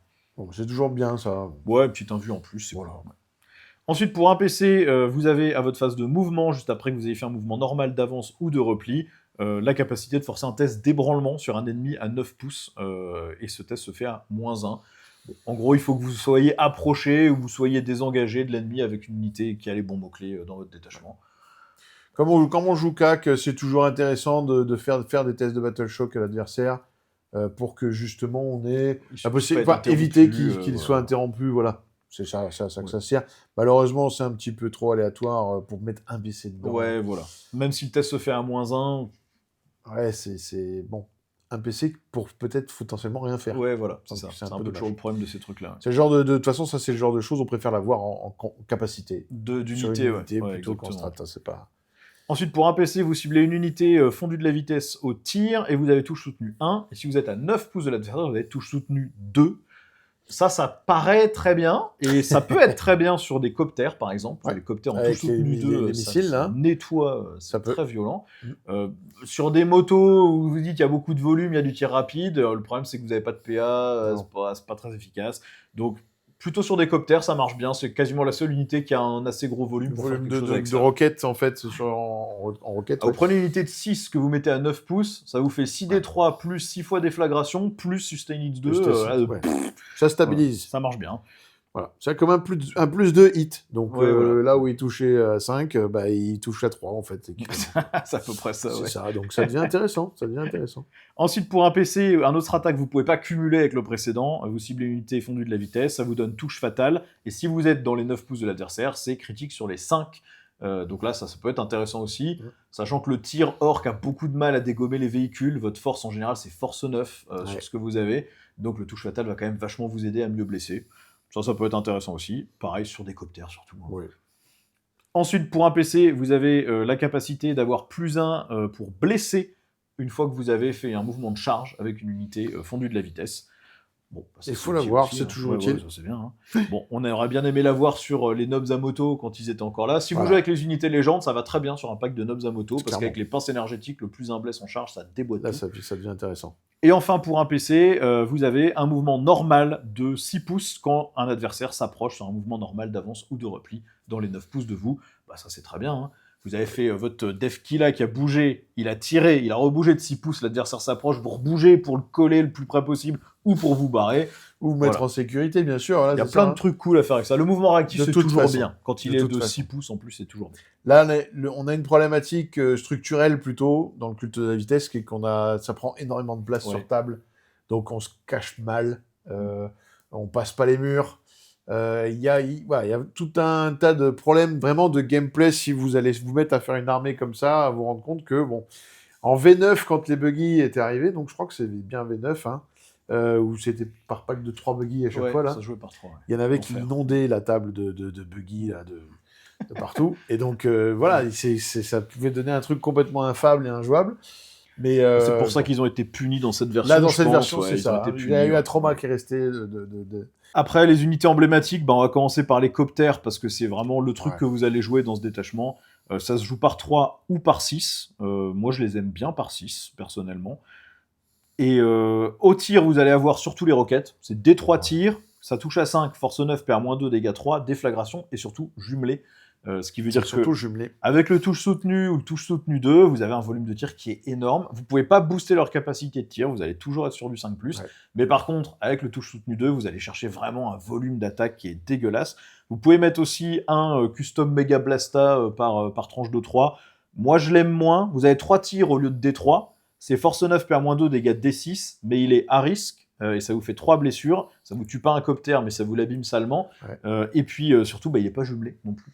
Donc, c'est surtout le fait qu'il n'est pas jumelé qui est dommage. Après, il est pas mal. Hein, mais ça a vraiment un profil de tir qu'il ne faut pas négliger, lui, par contre, parce que, bon, surtout en Sustain 2, hein, évidemment, mais même de base, quand vous allez tirer sur un gros pack de Black Templar ou quoi, chaque copta a plus 4. Hein, ouais, c'est ça. Blast. Sur des packs de 20, c'est plus 4 attaques par mec. Il commence à faire beaucoup de tirs, et même en touchant K5, il y en a qui vont passer, et on est quand même PA-2, mine de rien. Bah, si vous avez un pack de 6 que vous tirez sur un truc de 20 figurines, en stat, vous allez faire 12 tirs plus 6 x 4 tirs avec 4, le blast. C'est 36 tirs de mono de roquette. 36 tirs, même quand vous touchez à 5, vous en passez 12 quand même. Il y a 12 qui passent. C'est pas, et après, c'est jumelé, mal, donc ça stabilise pas mal. Donc ça fait des trous. Ça fait des trous. Ouais. Et puis après, au corps à corps, mine de rien, vous avez quand même 6 attaques par copter. Alors c'est force 5, PA 0, dégâts 1. Mais là encore, ça peut moissonner les packs d'infanterie en save à 5, etc. Oui. Vous allez taper sur de l'Eldar, du Drukhari, du Gardimp, ou même de l'Orc. Vous pouvez en dégager un sacré paquet de la table aussi, vu le volume. Donc ça, c'est votre unité phare, entre guillemets, dans ce détachement-là. Bon, la PA0, de toute façon, au corps à corps, on sait que jusqu'à la save à 3, ça fait des morts quand même. Ouais. C'est juste à la save à 2 qui bloque. Oui, c'est ça. La save à 2, par contre, là, vous rebondissez. Hein. Quand il n'y a pas de PA, même PA-1, c'est là où le problème des orques, si derrière, il y a une armor of content sur de la save à 2. Voilà. Ça vous fait plus rien. Ouais. Et après, vous avez tous les buggy. Les buggy, c'est tous le même châssis. C'est bouge à 12, endu 7, 9 PV, save à 4, invulna 6 et OC 3 quand même. Donc ça peut voler des objectifs, mine de rien. Vous avez toute une variété. Vous en avez un qui se téléporte quand il fait un mouvement d'advance et qui a un petit fusil précision qui touche bien. Touche à 3+. Ouais. J'ai snipé un Euro-Tyran en 2 phases de tir. Tout arrive avec les orques. Vous en avez qui font du tir indirect, qui va du coup toucher à 6. Vous en avez qui tirent avec des rivets, qui mettent un -1 touche à l'adversaire parce qu'il est suppresse. Bon. Mais globalement, les volumes de tir sont pas terribles. Et au corps à corps, ils ont tous le même profil. C'est 4 attaques qui touchent à 4 de force 7, PA-1, dégâts 2. Et sur un châssis comme ça, qui trace pas les murs, qui arrive pas au corps à corps, et qui meurt vite, pas leur version. C'est pas efficace. Voilà. Ils ont des figurines magnifiques qui ont été refaites. Elles sont toutes ultra classe. T'as vraiment envie de les avoir. Il y en a même qui se sont fait avoir parce qu'à l'époque, ils en ont acheté 18 de la même ou quoi. On peut plus en jouer 18 maintenant. Non, mais du coup, malheureusement, c'est des châssis, c'est vraiment des grosses olives sur table.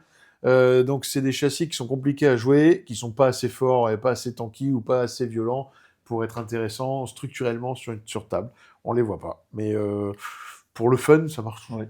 En fait, celui qu'on a envie de sortir, c'est celui qui se téléporte quand il fait son mouvement d'advance. Ouais. Le problème, c'est que le socle est tellement gros qu'en fait, pour trouver un endroit où vous allez réussir à le caser, il faut que l'adversaire ait abandonné sa zone de déploiement. Quoi. Ouais. Et après, vous avez quand même le Trike Morkitu, qui est le perso sur son espèce de gros buggy aussi.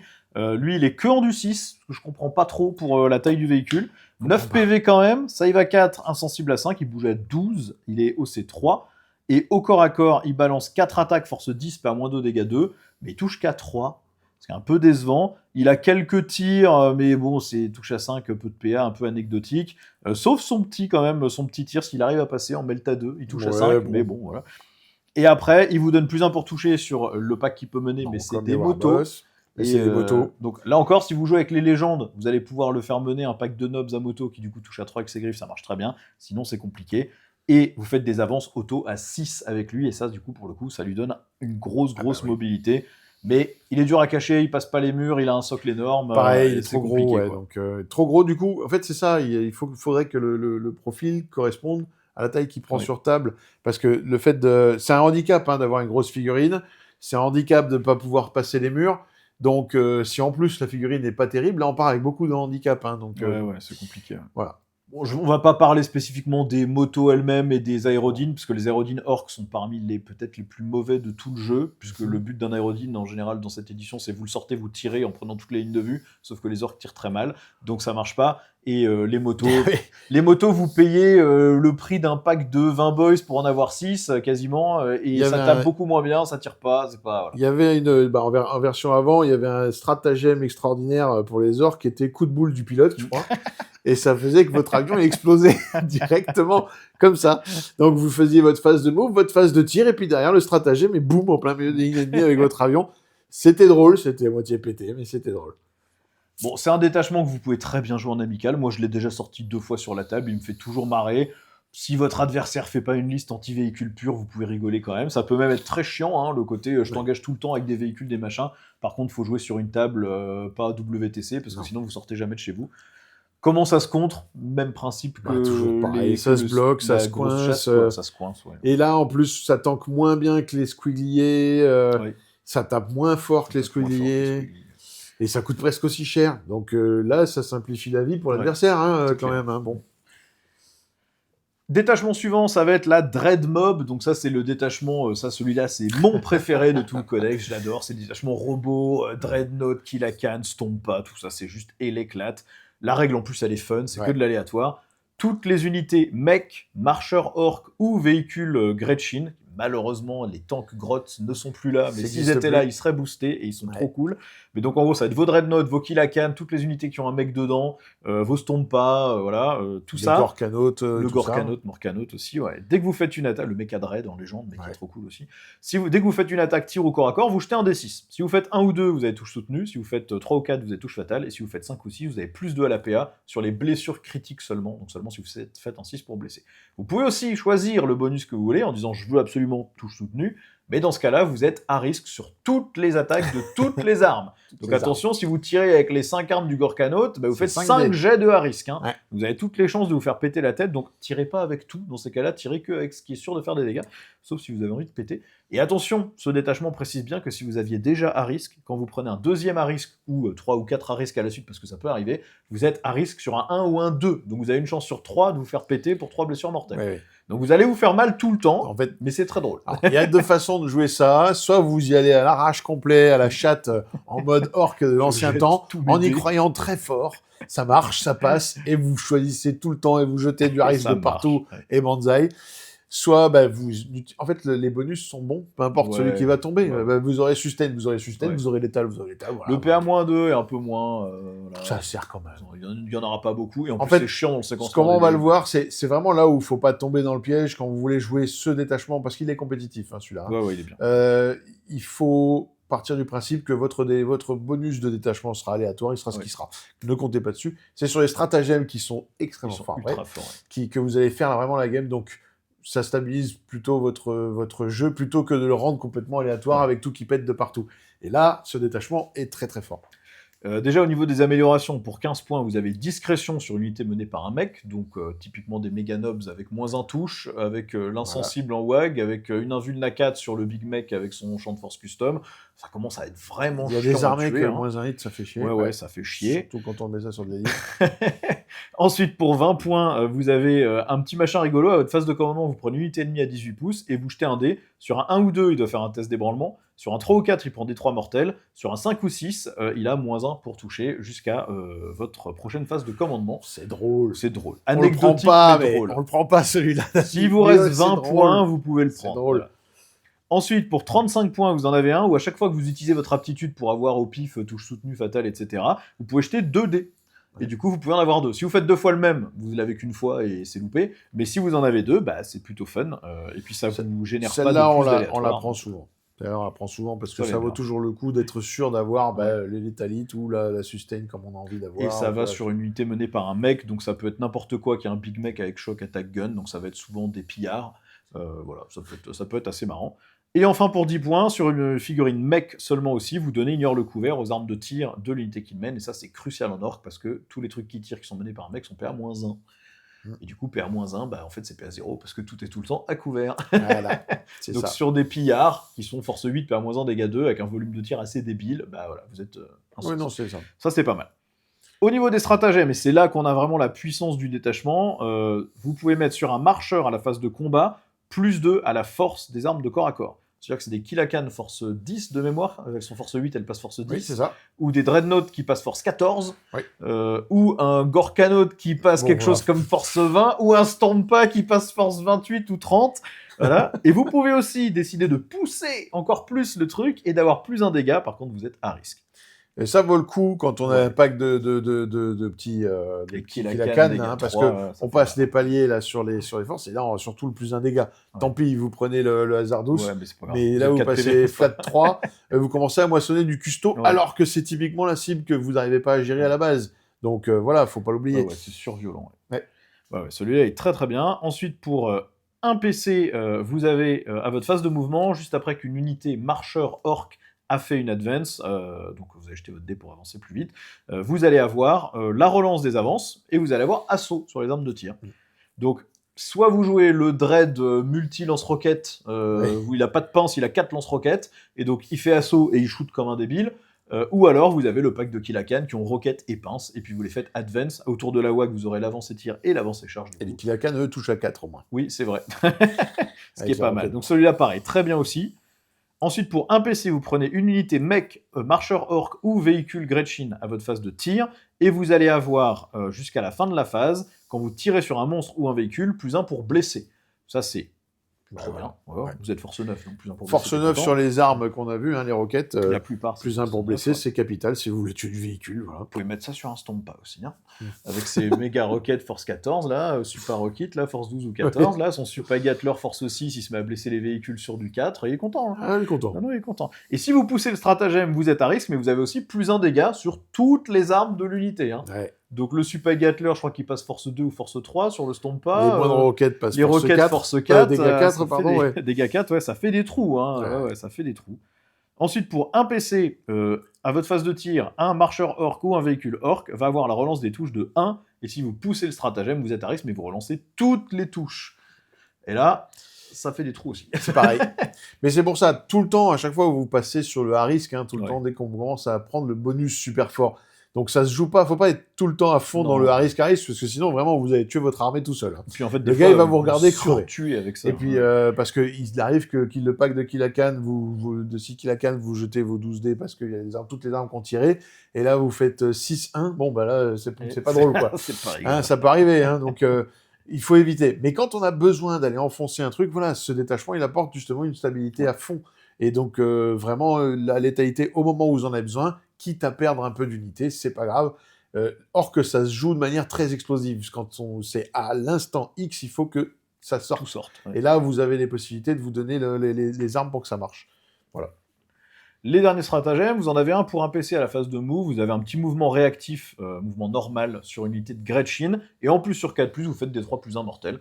Donc si l'adversaire vient vous chercher sur un objectif au No Man's Land que vous aviez occupé avec des Gretchin pour pas tout de suite vous exposer, vous vous barrez, vous lui faites des petits dégâts potentiellement, et puis s'il vient vous chercher chez vous dans votre zone de déploiement, bah, vous avez la même réaction. Et enfin, à un PC, vous pouvez cibler à la phase de tir adverse une unité marcheur orc ou véhicule grotte, sauf titanesque, quand ça marche pas sur le Stompa, ça vous donne -1 dégâts. Bon, le Stompa il a 30 PV, voilà, mais... -1 dégâts, ce serait drôle. Mais un Gorkanaut... Ah non, il est titanesque aussi. Non, il est titanesque aussi, oui. Bon, ça marche du coup, ça marche sur un Dread ou sur des Kilakan, mais ceci dit... sur les Kilakan, c'est quand même très fort. C'est bien, ouais. On va en parler après, je pense, de la data. On va parler justement, maintenant des unités emblématiques. Donc on va commencer par les Kilakan, parce que pour moi, c'est celle que vous allez jouer par pack de 6. Voilà. Ça, c'est quand même mouvement de 6, endurance 6, 5 PV par fig, endu 3, invulna 6 et 2 d'OC. Ça, il va 3. Ça, il va 3, pas endu 3, ça, il va 3. Et OC2. Au tir, vous leur mettez la plupart du temps les roquettes, c'est D3 tir avec déflagration, force 9 perd -2, dégâts 3, mais surtout ça touche à 4+, ce qui est mieux que la plupart des autres orques. Il y a une discussion avec le Grotzuka, D6 plus 3 tirs, force 6 perd -1, dégâts 1, avec Blast, si vous les prenez dans le rôle de nettoyer les petits trucs, mais en général, vous n'en avez pas tant que ça. On n'est pas trop emmerdé en orc pour nettoyer les petits trucs, c'est surtout la PA qui manque, et du coup, la roquette est quand même déjà PA-2, ça devient intéressant. Ça marche bien. Voilà. Au corps à corps, c'est chacune 3 attaques qui touchent à 4, force 8, PA-2 et dégâts 3. Donc quand vous avez le bon strata, vous passez en dégâts 4, vous commencez à moissonner vraiment des trucs, même des machins qui ont du -1 dégâts, etc.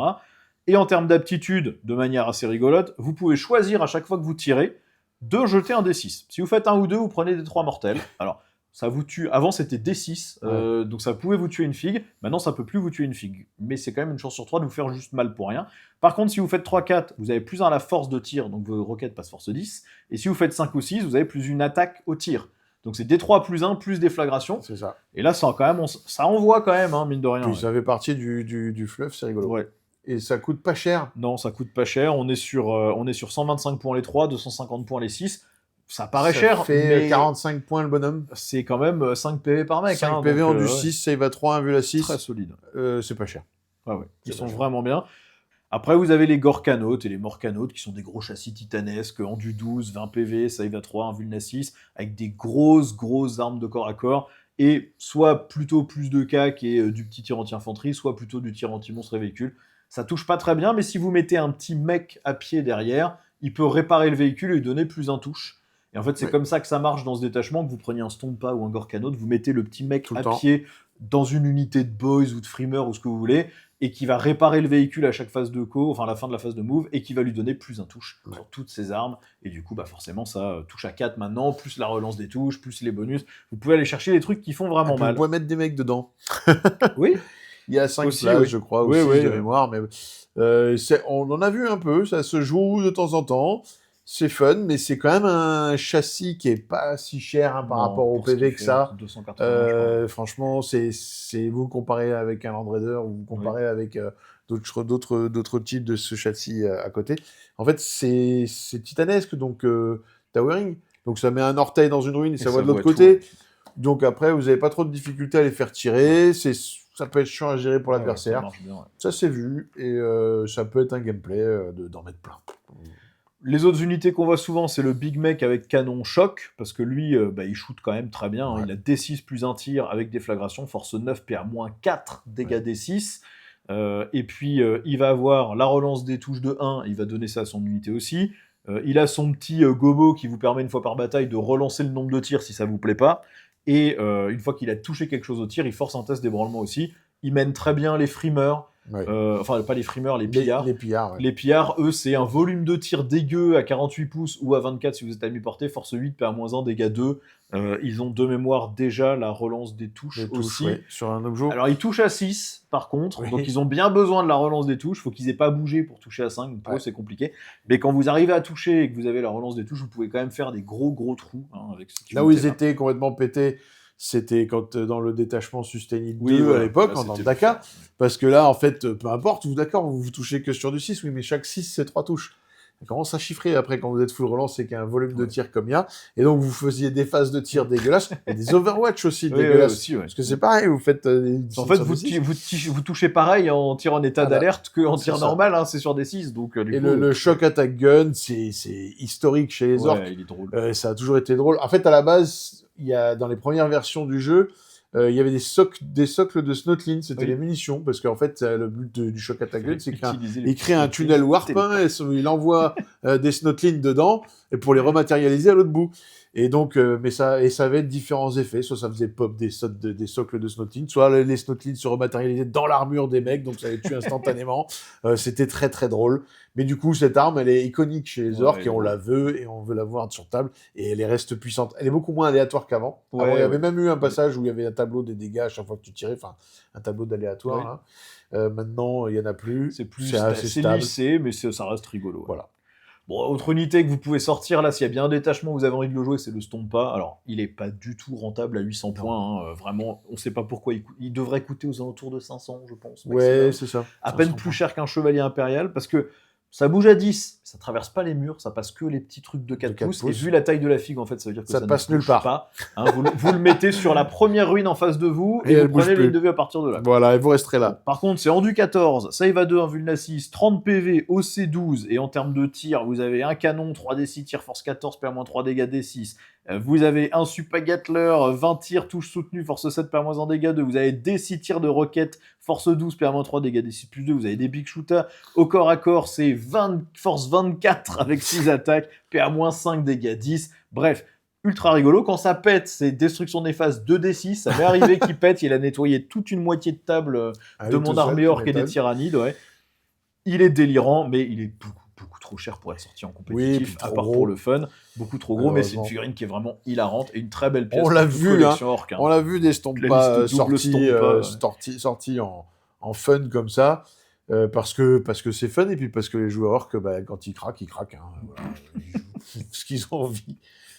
Et mention honorable quand même pour les mech guns, qui sont les espèces de petits canons de mecs là, qui ont du coup les bons mots-clés pour ce détachement-là, puisqu'ils sont mecs, et puis ils sont véhicules grottes, donc ça fonctionne. Et vous les équipez avec le canon tracteur. C'est 1 tir, force 10, PA-2, dégâts D6+1, mais c'est anti-vol de plus et blessure dévastatrice. Alors, certains ont expérimenté pour tuer des Ctanes avec ça. Hein, vous n'avez pas beaucoup de tirs, ça touche pas très bien, mais si vous arrivez à toucher, vous faites des sacrés trous. Ah, ça fait des trous dans les Ctanes. Contre tout ce qui vole, ça fait des trous. Voilà. Les véhicules qui volent, ça fait des gros trous. T'es là, t'es plus là. Voilà. Non, après, il y a le Bubble Choca, mais c'est aléatoire, hein, le lance-bulle, là. Donc, il y a 2 profils qui sont bien et un qui sert à rien. Donc ça dépendra de ce que vous jetez comme dés. Mais celle-là, elle est rigolote aussi. Bon, ça bouge que de 3, les lignes de vue sont compliquées à prendre, mais vous les faites arriver des réserves sur un bord de table, vous voyez un truc bouger. Oui, c'est ça. En fait, ça prend une ligne de vue, puis ça bouge plus après, parce que ça bouge pas. Mais c'est un détachement qui peut être compétitif, parce que vous avez quand même de bonnes fiches d'unité dedans, ça marche bien.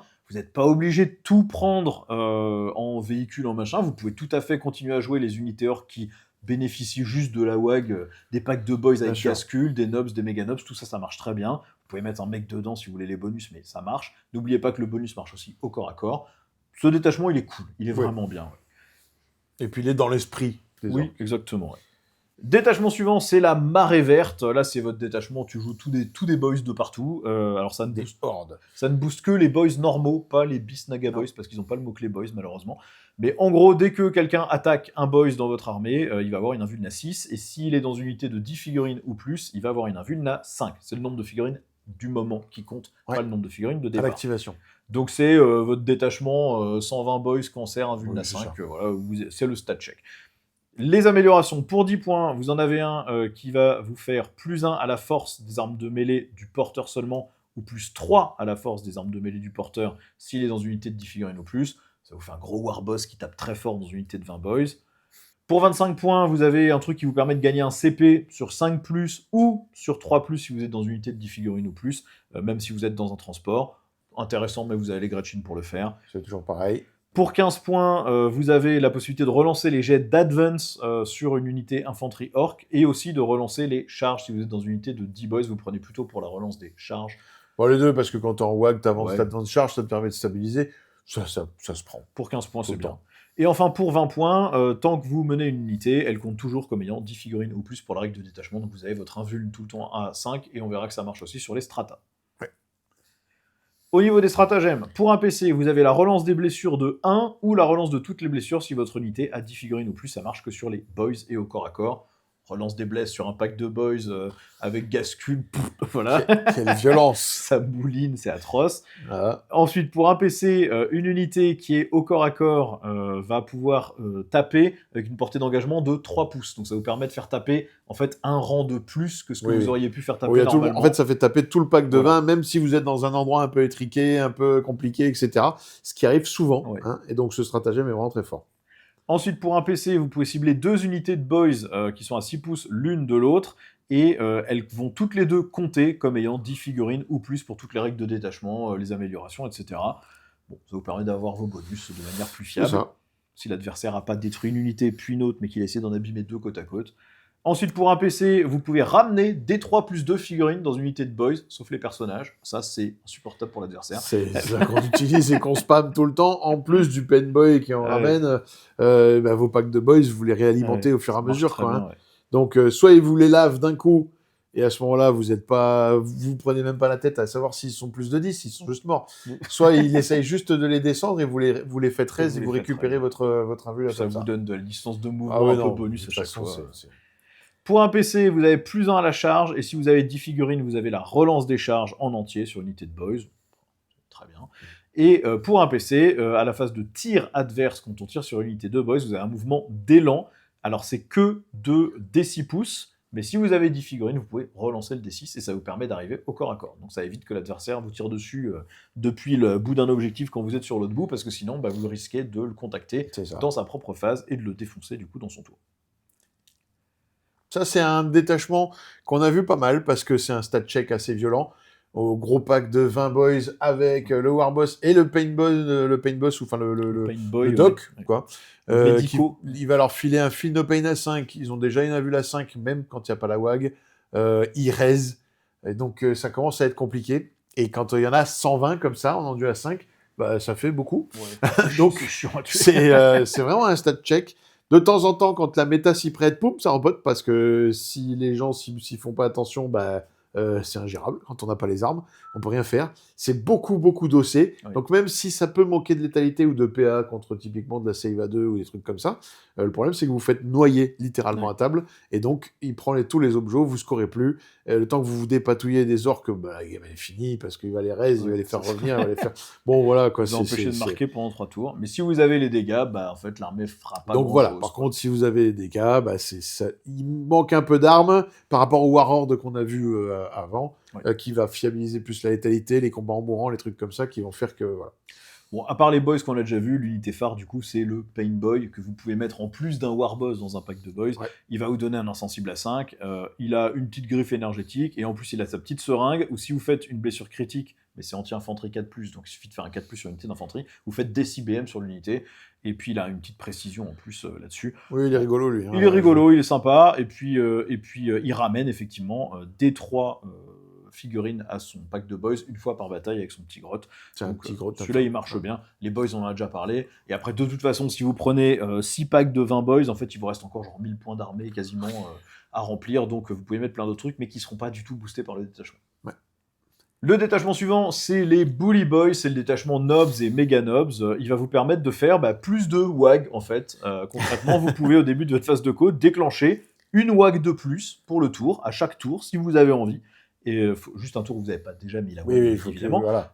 Et ça, par contre, cette WAG ne s'applique qu'aux unités qui ont soit un Warboss dedans, soit qui ont le mot-clé Nobs, soit qui ont le mot-clé Mega Nobs. En termes d'amélioration, pour 25 points, vous avez la capacité de donner frappe en profondeur à un Warboss en méga armure. Très bien, pour le faire arriver en arrivée précipitée avec les méga nobs. Vous avez sur un Warboss infanterie pour 20 points le fait de forcer des tests d'ébranlement sur l'unité ennemie qui est en portée d'engagement à -1 au début de la phase de co. Ça peut être sympa, mais c'est un peu cher. Pour 15 points, plus 2 au PV d'un Warboss infanterie. Donc là, vous faites un Warboss en méga armure qui est bien chiant à tuer. Et pour 10 points, sur un Warboss infanterie, vous allez relancer les blessures de 1, mais seulement sur le porteur, et relancer toutes les blessures si jamais il est sous sa demi-force. Bon, c'est que sur le porteur. C'est que sur le porteur, ouais. Au niveau des strata, vous en avez un qui vous fait la relance des touches de 1 ou la relance de toutes les touches si vous êtes en WAG sur les nobs et les méga nobs. Ça, c'est très fort. Ouais. Pour un PC, vous avez un combat en mourant sur 5+, ou sur 3+, si jamais c'est au corps à corps. Ça marche au tir et au corps à corps. Enfin, si c'est... je vais le refaire, je dis n'importe quoi. Oui. Si jamais c'est au corps à corps, si jamais c'est en WAG. Et oui. Et si c'est sur table avec des figurines. Sur table avec des figurines, vous avez plus. Et que vous avez jeté des dés à un moment, quoi. Et vous avez des résultats sur vos dés. Pour un PC. C'est ça. Wow. Génial. Génial, c'est bien fait. Hein. Pour un PC, vous en avez un qui va vous permettre de combattre en mourant ou de tirer après avoir été tué sur un 5+, et si vous êtes en WAG, c'est sur un 3+. Alors le tir, ça va être anecdotique parce que ça va sur des nobs ou méga nobs, et les tirs sont nazes, mais pour le corps à corps, c'est très bien. C'est très fort. Pour un PC, sur des nobs ou des méga nobs, vous pouvez consolider de D3 plus 3 pouces au lieu de 3, et si vous êtes en WAG, vous pouvez consolider de 6 pouces. Intéressant aussi. Ah oui, surtout avec des méga nobs qui bougent pas, quoi, déjà à la base. Ensuite, pour un PC à votre phase de charge, juste après que vous ayez fini un mouvement de charge sur des nobs ou des méga nobs, vous pouvez jeter un des 6 par figurine qui est en portée d'engagement. Sur chaque 5+, vous faites une BM. Et si vous êtes en WAG, c'est sur chaque 4+, donc c'est les blessures mortelles à la charge. Plutôt sympa aussi, hein, sur un pack de 10 méga nobs, ça fait 5 BM en stat en WAG, hein, donc c'est bien. Et ensuite, pour un PC, à la phase de mouvement adverse, quand l'ennemi s'est replié, vous pouvez obliger l'adversaire à faire un test de fuite désespéré. À -1 si c'est la WAG en plus. Ouais, ça peut calmer sec. Hein. Surtout quand on a chargé un truc, tué, qu'on a conso derrière, on a cliqué. Et derrière, on dit, voilà, soit tu restes au cac et je vais te défoncer, c'est ça. Soit tu essayes de partir et sur un 1, 2 ou 3, tu meurs. Ouais. Donc ça, c'est vraiment cool, sachant qu'en plus, comme vous avez cette consolidation supplémentaire pour un PC, vous pouvez vraiment vous assurer que vous êtes au cac tout le temps. Ça fait des combos quand même très intéressants. Et surtout, il n'y a pas de restriction sur monstre ou véhicule, ce qu'on voit souvent sur ces trucs-là. Donc là, même un Ctan, même un Land Raider et un machin, il peut crever sur une chance sur deux de crever. Hein. C'est ça. Et enfin, pour un PC, vous avez -1 à la PA adverse, une armure de mépris en fait, hein, sur vos nobs ou méga nobs, mais seulement au tir, pas au corps à corps. Ouais. Très fort aussi. Oui. Bon, pourquoi est-ce qu'on le voit pas si souvent ce détachement ? Parce qu'en fait, on a des WAG tout le temps, ce qui est super intéressant parce que c'est des gros bonus. On a des stratas qui sont pas dégueux pour booster le corps à corps avec des relances des trucs. Pourquoi on le voit pas ? Ça se joue à quasiment rien en fait. Hein. C'est parce que on s'est rendu compte que statistiquement, le Warhorde finalement, il apportait plus de stabilité, plus de létalité quand on avait besoin que Bully Boys. Et Bully Boys, on l'avait vu au début très fort. Moi, j'ai pris un 20-0 de l'espace avec c'est le parce premier que truc que je voulais jouer. ils avaient du coup les Meganobs, un film de Pain à 4 Oui. en WAG. Le machin avec Pété. le -1 à l'APA, moi auto, hein, en face de ça, -1 à l'APA, j'ai mis 2000 points d'armée sur le pack de Gaskull. T'en tues deux. J'ai tué 2 mecs à la fin, je fais bon, fin de la partie, merci, et la WAG est terminée. Donc voilà, c'était un peu... ça a été nerf pas mal, les coups en poing ont été revus un peu dans tous les sens. Donc en fait, voilà, c'est ça qui fait à mon avis qu'on voit plus trop ça. Après, il y a toujours un petit peu l'effet que quand quelque chose se fait nerf, on remarque que il y a une frustration qui se crée, et du coup, les gens le jouent moins, voilà, ou plus.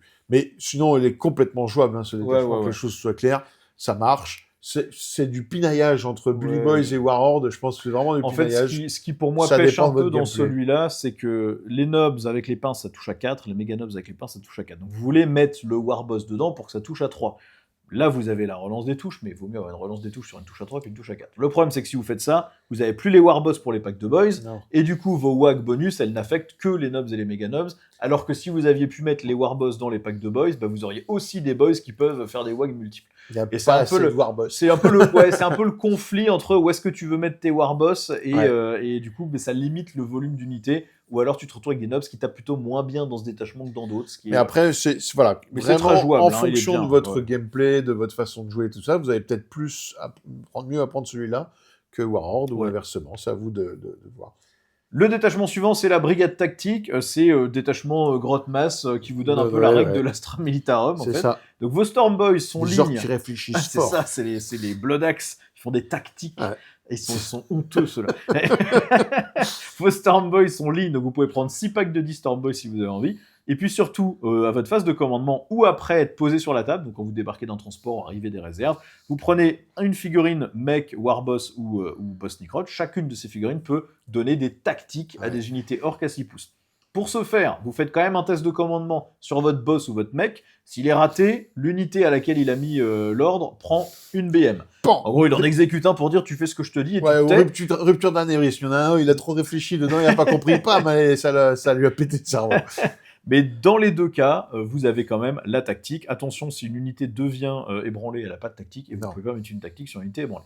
Les tactiques, c'est la relance des charges sur n'importe quelle unité, plus un force en mêlée pour n'importe quelle unité, ça se cumule avec le plus un force de la WAG, donc vous avez des boys qui peuvent passer force 6, ou alors sur une unité infanterie ou montée hors méga nobs, vous pouvez donner discrétion et bénéfice du couvert, ou alors sur une unité infanterie ou montée, vous donnez plus un touche. Donc vous avez en fait une armée qui s'oriente très bien sur du tir avec celle-ci, mais qui marche aussi pour le corps à corps. Oh, ça a été très polyvalent, ça a été joué, ça se joue encore parce que c'est très fort. C'est un gameplay encore complètement différent de tout ce qu'il y a dans le codex, donc c'est quand même super cool d'avoir ce côté tactique, quoi. Bon, c'est drôle. Et ça donne des sacrées armes, hein. C'est des sacrés bonus quand même, hein. Même si faut faire le test de commandement, ça peut foirer, etc. Au final, vous prenez une blessure mortelle. Bon, la blessure mortelle est anecdotique, vous en foutez. C'est vraiment plus que des fois, ça manque de stabilité, qu'on va regretter un peu ça, mais voilà. Mais c'est très fort. Et ce détachement a été pas mal joué, Au niveau des améliorations, pour 15 points, vous pouvez mettre ça sur un Warboss infanterie et va pouvoir mener des commandos. Alors, ils ont faqué ça, parce qu'au début, c'était un Warboss, donc vous pouvez le mettre sur un Beast Boss avec Squigozor qui menait des commandos. Et du coup, le Beast Boss sur Squigozor pouvait pas se faire tirer en état d'alerte, il était discrétion et infiltrateur, ce qui était odieux. Évidemment, ils ont mis, non, c'est un mec à pied. Mais du coup, vous pouvez avoir votre unité de commando, on en parlera, mais maintenant, on peut la découper en deux. Avant, elle était un peu chère, parce que vous mettiez beaucoup de points d'un côté. Maintenant, vous avez deux petites unités qui s'infiltrent et qui sont bien pénibles. Et du coup, une avec le Warboss, ça vous donne un petit missile. On peut pas juste l'ignorer parce que ça tape un peu. Ensuite, vous avez pour 45 points sur un Big Mech en méga armure ou Big Mech avec canon choc, la capacité de mener des frimeurs. Donc c'est pas mal parce que ça va leur donner des petites relances, ça va donner le bonus des frimeurs aux mecs qui les accompagnent, et puis ça va permettre de donner des ordres aux frimeurs, même si on aurait pu le faire de plus loin, là vous êtes dans l'unité donc c'est plus facile et ça marche. C'est un peu cher, mais le résultat est assez fort. Ça donne aussi quand même de la relance de toutes les touches à chaque fois que l'unité du porteur fait une attaque, donc ça fait des frimeurs qui bombardent quand même. Ensuite, pour 15 points sur n'importe quelle figurine orc, vous pouvez redéployer 3 unités orc, très utiles. Vous pouvez avoir vos commandos qui font un vieux cordon de 10 mecs et que vous replanquez ensuite après pour écranter. Truc sympa. Et puis, pour 10 points, sur un Warboss ou sur un mec, quand vous donnez des ordres sur de l'infanterie ou des montées, vous pouvez donner des ordres à 18 pouces au lieu de 6 pouces, ce qui fait que c'est vachement plus facile aussi, en fin de partie, de continuer à avoir ces petits bonus. C'est des bonnes améliorations. Elles sont Oui, vraiment bien. ça marche. Et globalement, même rien que le redéploiement, c'est super Ouais, important très dans cool, ce ouais. détachement parce que vous vous organisez une WAG ou un truc, vous vous laissez un flanc, puis après vous rechangez de flanc, c'est bien. Ensuite, au niveau des strata, pour un PC, vous avez +1 à l'OC sur unité orc qui est au corps à corps avec l'ennemi. Et ça se fait à n'importe quelle phase de commandement, donc vous pouvez voler un objectif à l'adversaire si vous étiez égal ou inférieur, toujours bien. Ensuite, pour un PC sur unité orc infanterie ou montée, vous avez touche soutenue ou touche fatale en mêlée. C'est top. C'est toujours bien. Ça marche pas au tir, donc vous pouvez pas le cumuler avec la relance des touches sur les Non. frimeurs, mais c'est quand même rigolo. Ensuite, pour un PC, vous avez une unité orc qui vient de se replier, et elle va pouvoir tirer et charger dans le même tour. Ultra utile Toujours au corps à pareil, corps c'est et utile, c'est au les armes tir. qu'on veut. Et ça marche même sur des véhicules. Voilà. Ensuite, pour un PC, des Storm Boys qui ont fait une charge, vous jetez un dé par figurine en portée d'engagement. Sur chaque 4+, vous faites une BM sur un max de 6. En stade, vous allez en faire 5 sur un pack de Storm Boys. Donc c'est Si vous très arrivez bien. à mettre tout le monde au cac, oui. Plutôt sympa. Pour un PC, ensuite, une unité orc qui était en portée d'engagement. Si l'adversaire se replie, vous pouvez faire un mouvement normal de 6 pouces. On l'a déjà vu dans un autre détachement, c'est Ça, top. c'est une bonne arme aussi, donc voilà. Ça ne vous permet pas de vous remettre au corps à corps, mais ça vous permet de vous cacher, de reprendre la table et tout. Et enfin, pour un PC, vous ciblez des commandos ou des Storm Boys à la fin de la phase de combat adverse, et vous pouvez vous remettre en réserve. Donc des petits packs de 5 Storm Boys qui retournent en réserve pour faire des actions et des secondaires, c'est toujours super utile. Clairement. Vraiment bien, ouais. Mais ce détachement, on l'a beaucoup vu, hein, Ouais, rien, il est très bien. parce qu'il offre des possibilités tactiques assez récentes. C'est le détachement d'ailleurs. C'est le détachement tactique. Donc ça se jouait pas mal aussi, Ouais. donc avec, comme je disais, donc en truck avec des tank busta ou des Breaka Boys ou des choses comme ça, parce qu'on va leur donner de la mobilité, on va leur donner de la létalité là où on a besoin, quand on en a besoin, etc. Donc ouais, bon détachement, fun à jouer. Ouais, en plus, ouais, très fun à jouer. Ça donne vraiment un gameplay complètement différent pour l'orc qui est vraiment. Du coup, l'unité un peu emblématique, ça va être les commandos. C'est quand même un pack qui vaut cher, hein, c'est 120 points. Mais vous pouvez maintenant le couper en deux. Ouais. Et ils sont très intéressants parce que c'est la seule unité qui a infiltrateur, je crois, de tout le codex. Donc vraiment pas seul mal. infiltré. Et Ils ont discrétion. T'as besoin. Ils ont la capacité d'empêcher l'adversaire de faire des tirs en état d'alerte dessus, donc vous pouvez les envoyer et ils se feront pas cramer au lance-flamme.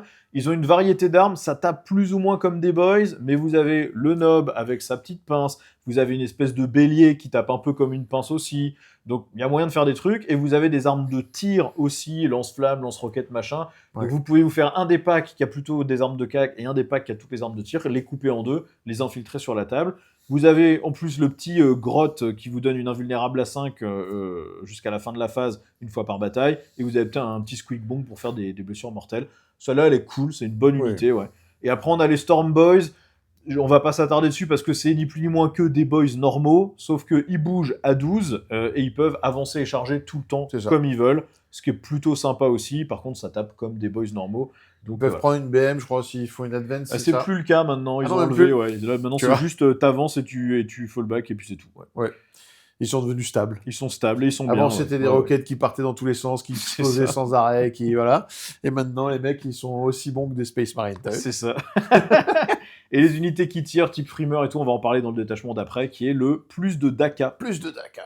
Bon, celui-là, c'est le détachement, ils l'ont sorti. J'avais fait une vidéo dessus, il était pété des enfers, puisque ça donnait touche soutenue 2 tout le temps, et en WAG, vous aviez assaut. Touche soutenue 2 sur une unité qui touche à 5, concrètement, vous doublez le nombre de tirs. Donc c'est juste c'était une angoisse en termes de volume. Ça paraissait stupide. Ça l'était. Non, mais ça paraissait stupide dans le sens, on s'en fiche, ça touche à 5. Mais en fait, les fish orcs, elles sont costées pour faire 2 touches. Et là, vous en faisiez 4. Et il y avait aussi donc, ce strata horrible. À un PC, t'es en WAG sur l'unité. Donc c'était vraiment odieux. Et donc là, ils l'ont nerfé, mais du coup, ils l'ont beaucoup trop nerfé. Puisque maintenant, vous avez juste assaut sur l'infanterie et les marcheurs. Et en WAG, vous avez touche soutenue 1 sur l'infanterie et les marcheurs. Bon. Donc ça rajoute ce qu'on disait qui manquait dans la WAG, mais du coup, est-ce que ça suffit pour une règle de détachement? Non. À mon sens, non. Non. Après, les améliorations et les stratas sont pas mal, c'est juste que le bonus de détachement vous intéresse pas vraiment, parce que le touche soutenu n'est bien que au tir, pas au corps à corps. Donc, les améliorations, pour 15 points, vous avez des blessures dévastatrices et à risque sur les armes de tir du porteur. Pas grand-chose avec lequel ça fait un combo. Parce qu'en fait, soit vous avez déjà anti-vol de plus et blessure dévastatrice, soit vous avez un shock attack gun qui du coup va passer blessure dévastatrice. S'il l'a pas déjà, non, je crois pas qu'il l'ait déjà. Mais bon, c'est pas. Voilà. Il n'y a pas de combo avec des blessures critiques, quoi. Pour 35 points, vous avez tir rapide 1 sur les armes de tir de l'unité du porteur.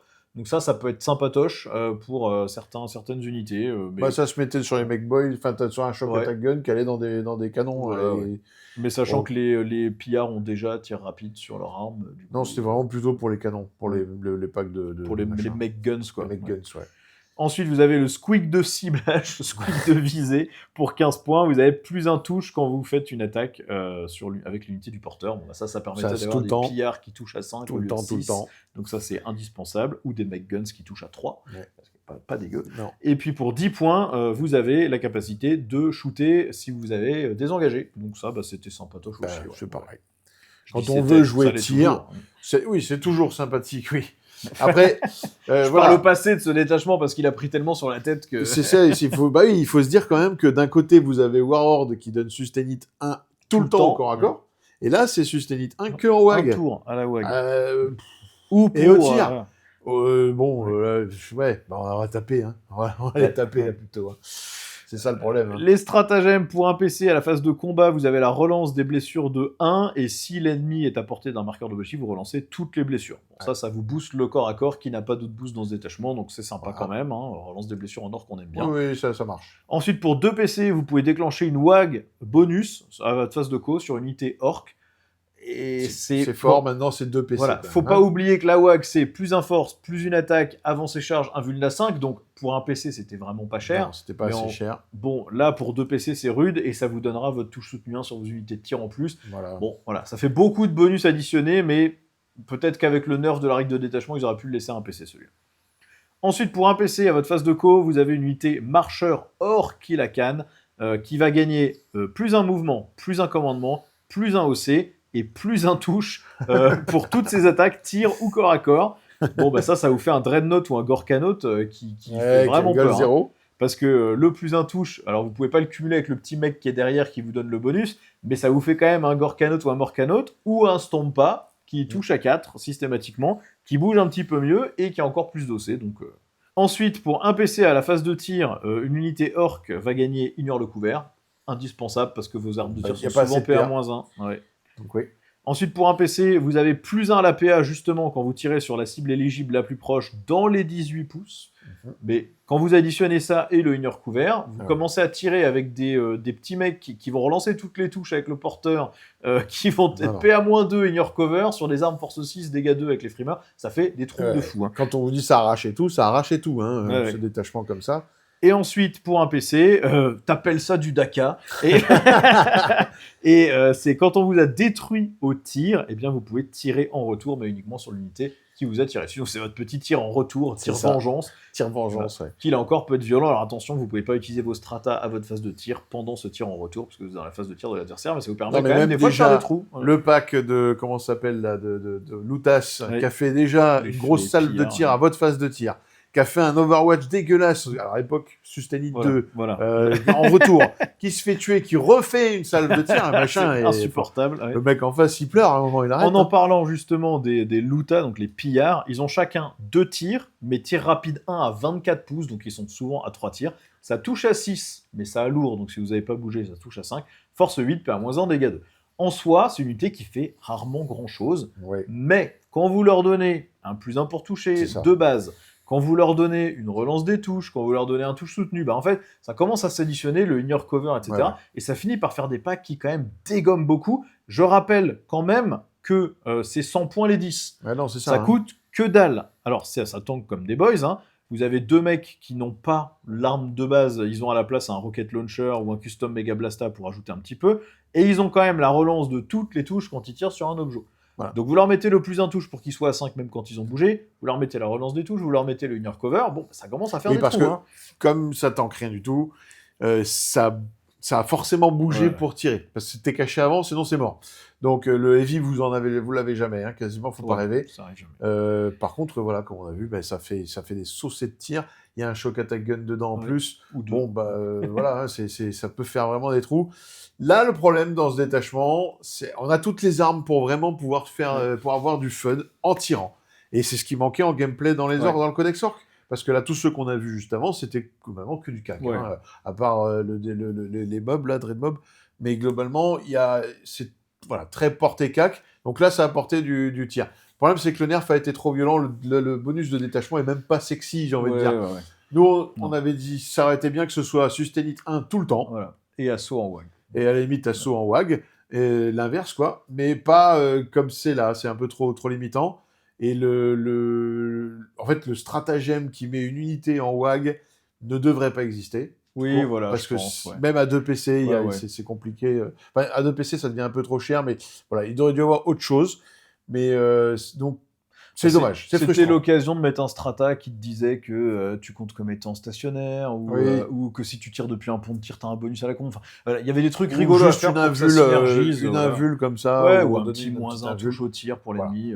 Mais là, c'est vrai que là, comme il est maintenant, c'est frustrant. Ouais. C'est dommage. En fait, on voit les combos et en fait, quand on les met sur table et qu'on réfléchit, on se dit en fait ça marche pas. Non, Et ça marche pas. c'est pas assez. Bon, il y a eu puissant. quand même une unité qu'on peut mettre dans ce détachement qui est sympa, qui sont les Tank Busta. Donc Ouais. ça, c'est des nobs, ils ont 2 PV en save à 4, mais surtout, ils ont tous des lance-roquettes. Ils touchent à 5, mais quand ils tirent sur un monstre ou un véhicule, ils ont plus un touche et plus un bless. Ouais. Et du coup, ils touchent à 4 avec des roquettes qui sont force 9, donc vont souvent blesser à 4+, voire 3+, sur des véhicules un peu plus légers. Ils ont les Squeak Bombs, ce qui est pas dégueu non plus. Et puis, vous pouvez avoir le petit nob qui a 2 pistolets roquettes, là, donc qui rajoute encore un sacré paquet de tirs. Il y a des trucs sympas à faire. Vous pouvez leur mettre un mec ou un big mec avec shock attack gun qui du coup va lui aussi bénéficier du plus un touche et plus un bless. Donc celui-là il se mélange très bien dans le détachement, il est vraiment pas mal. Ouais.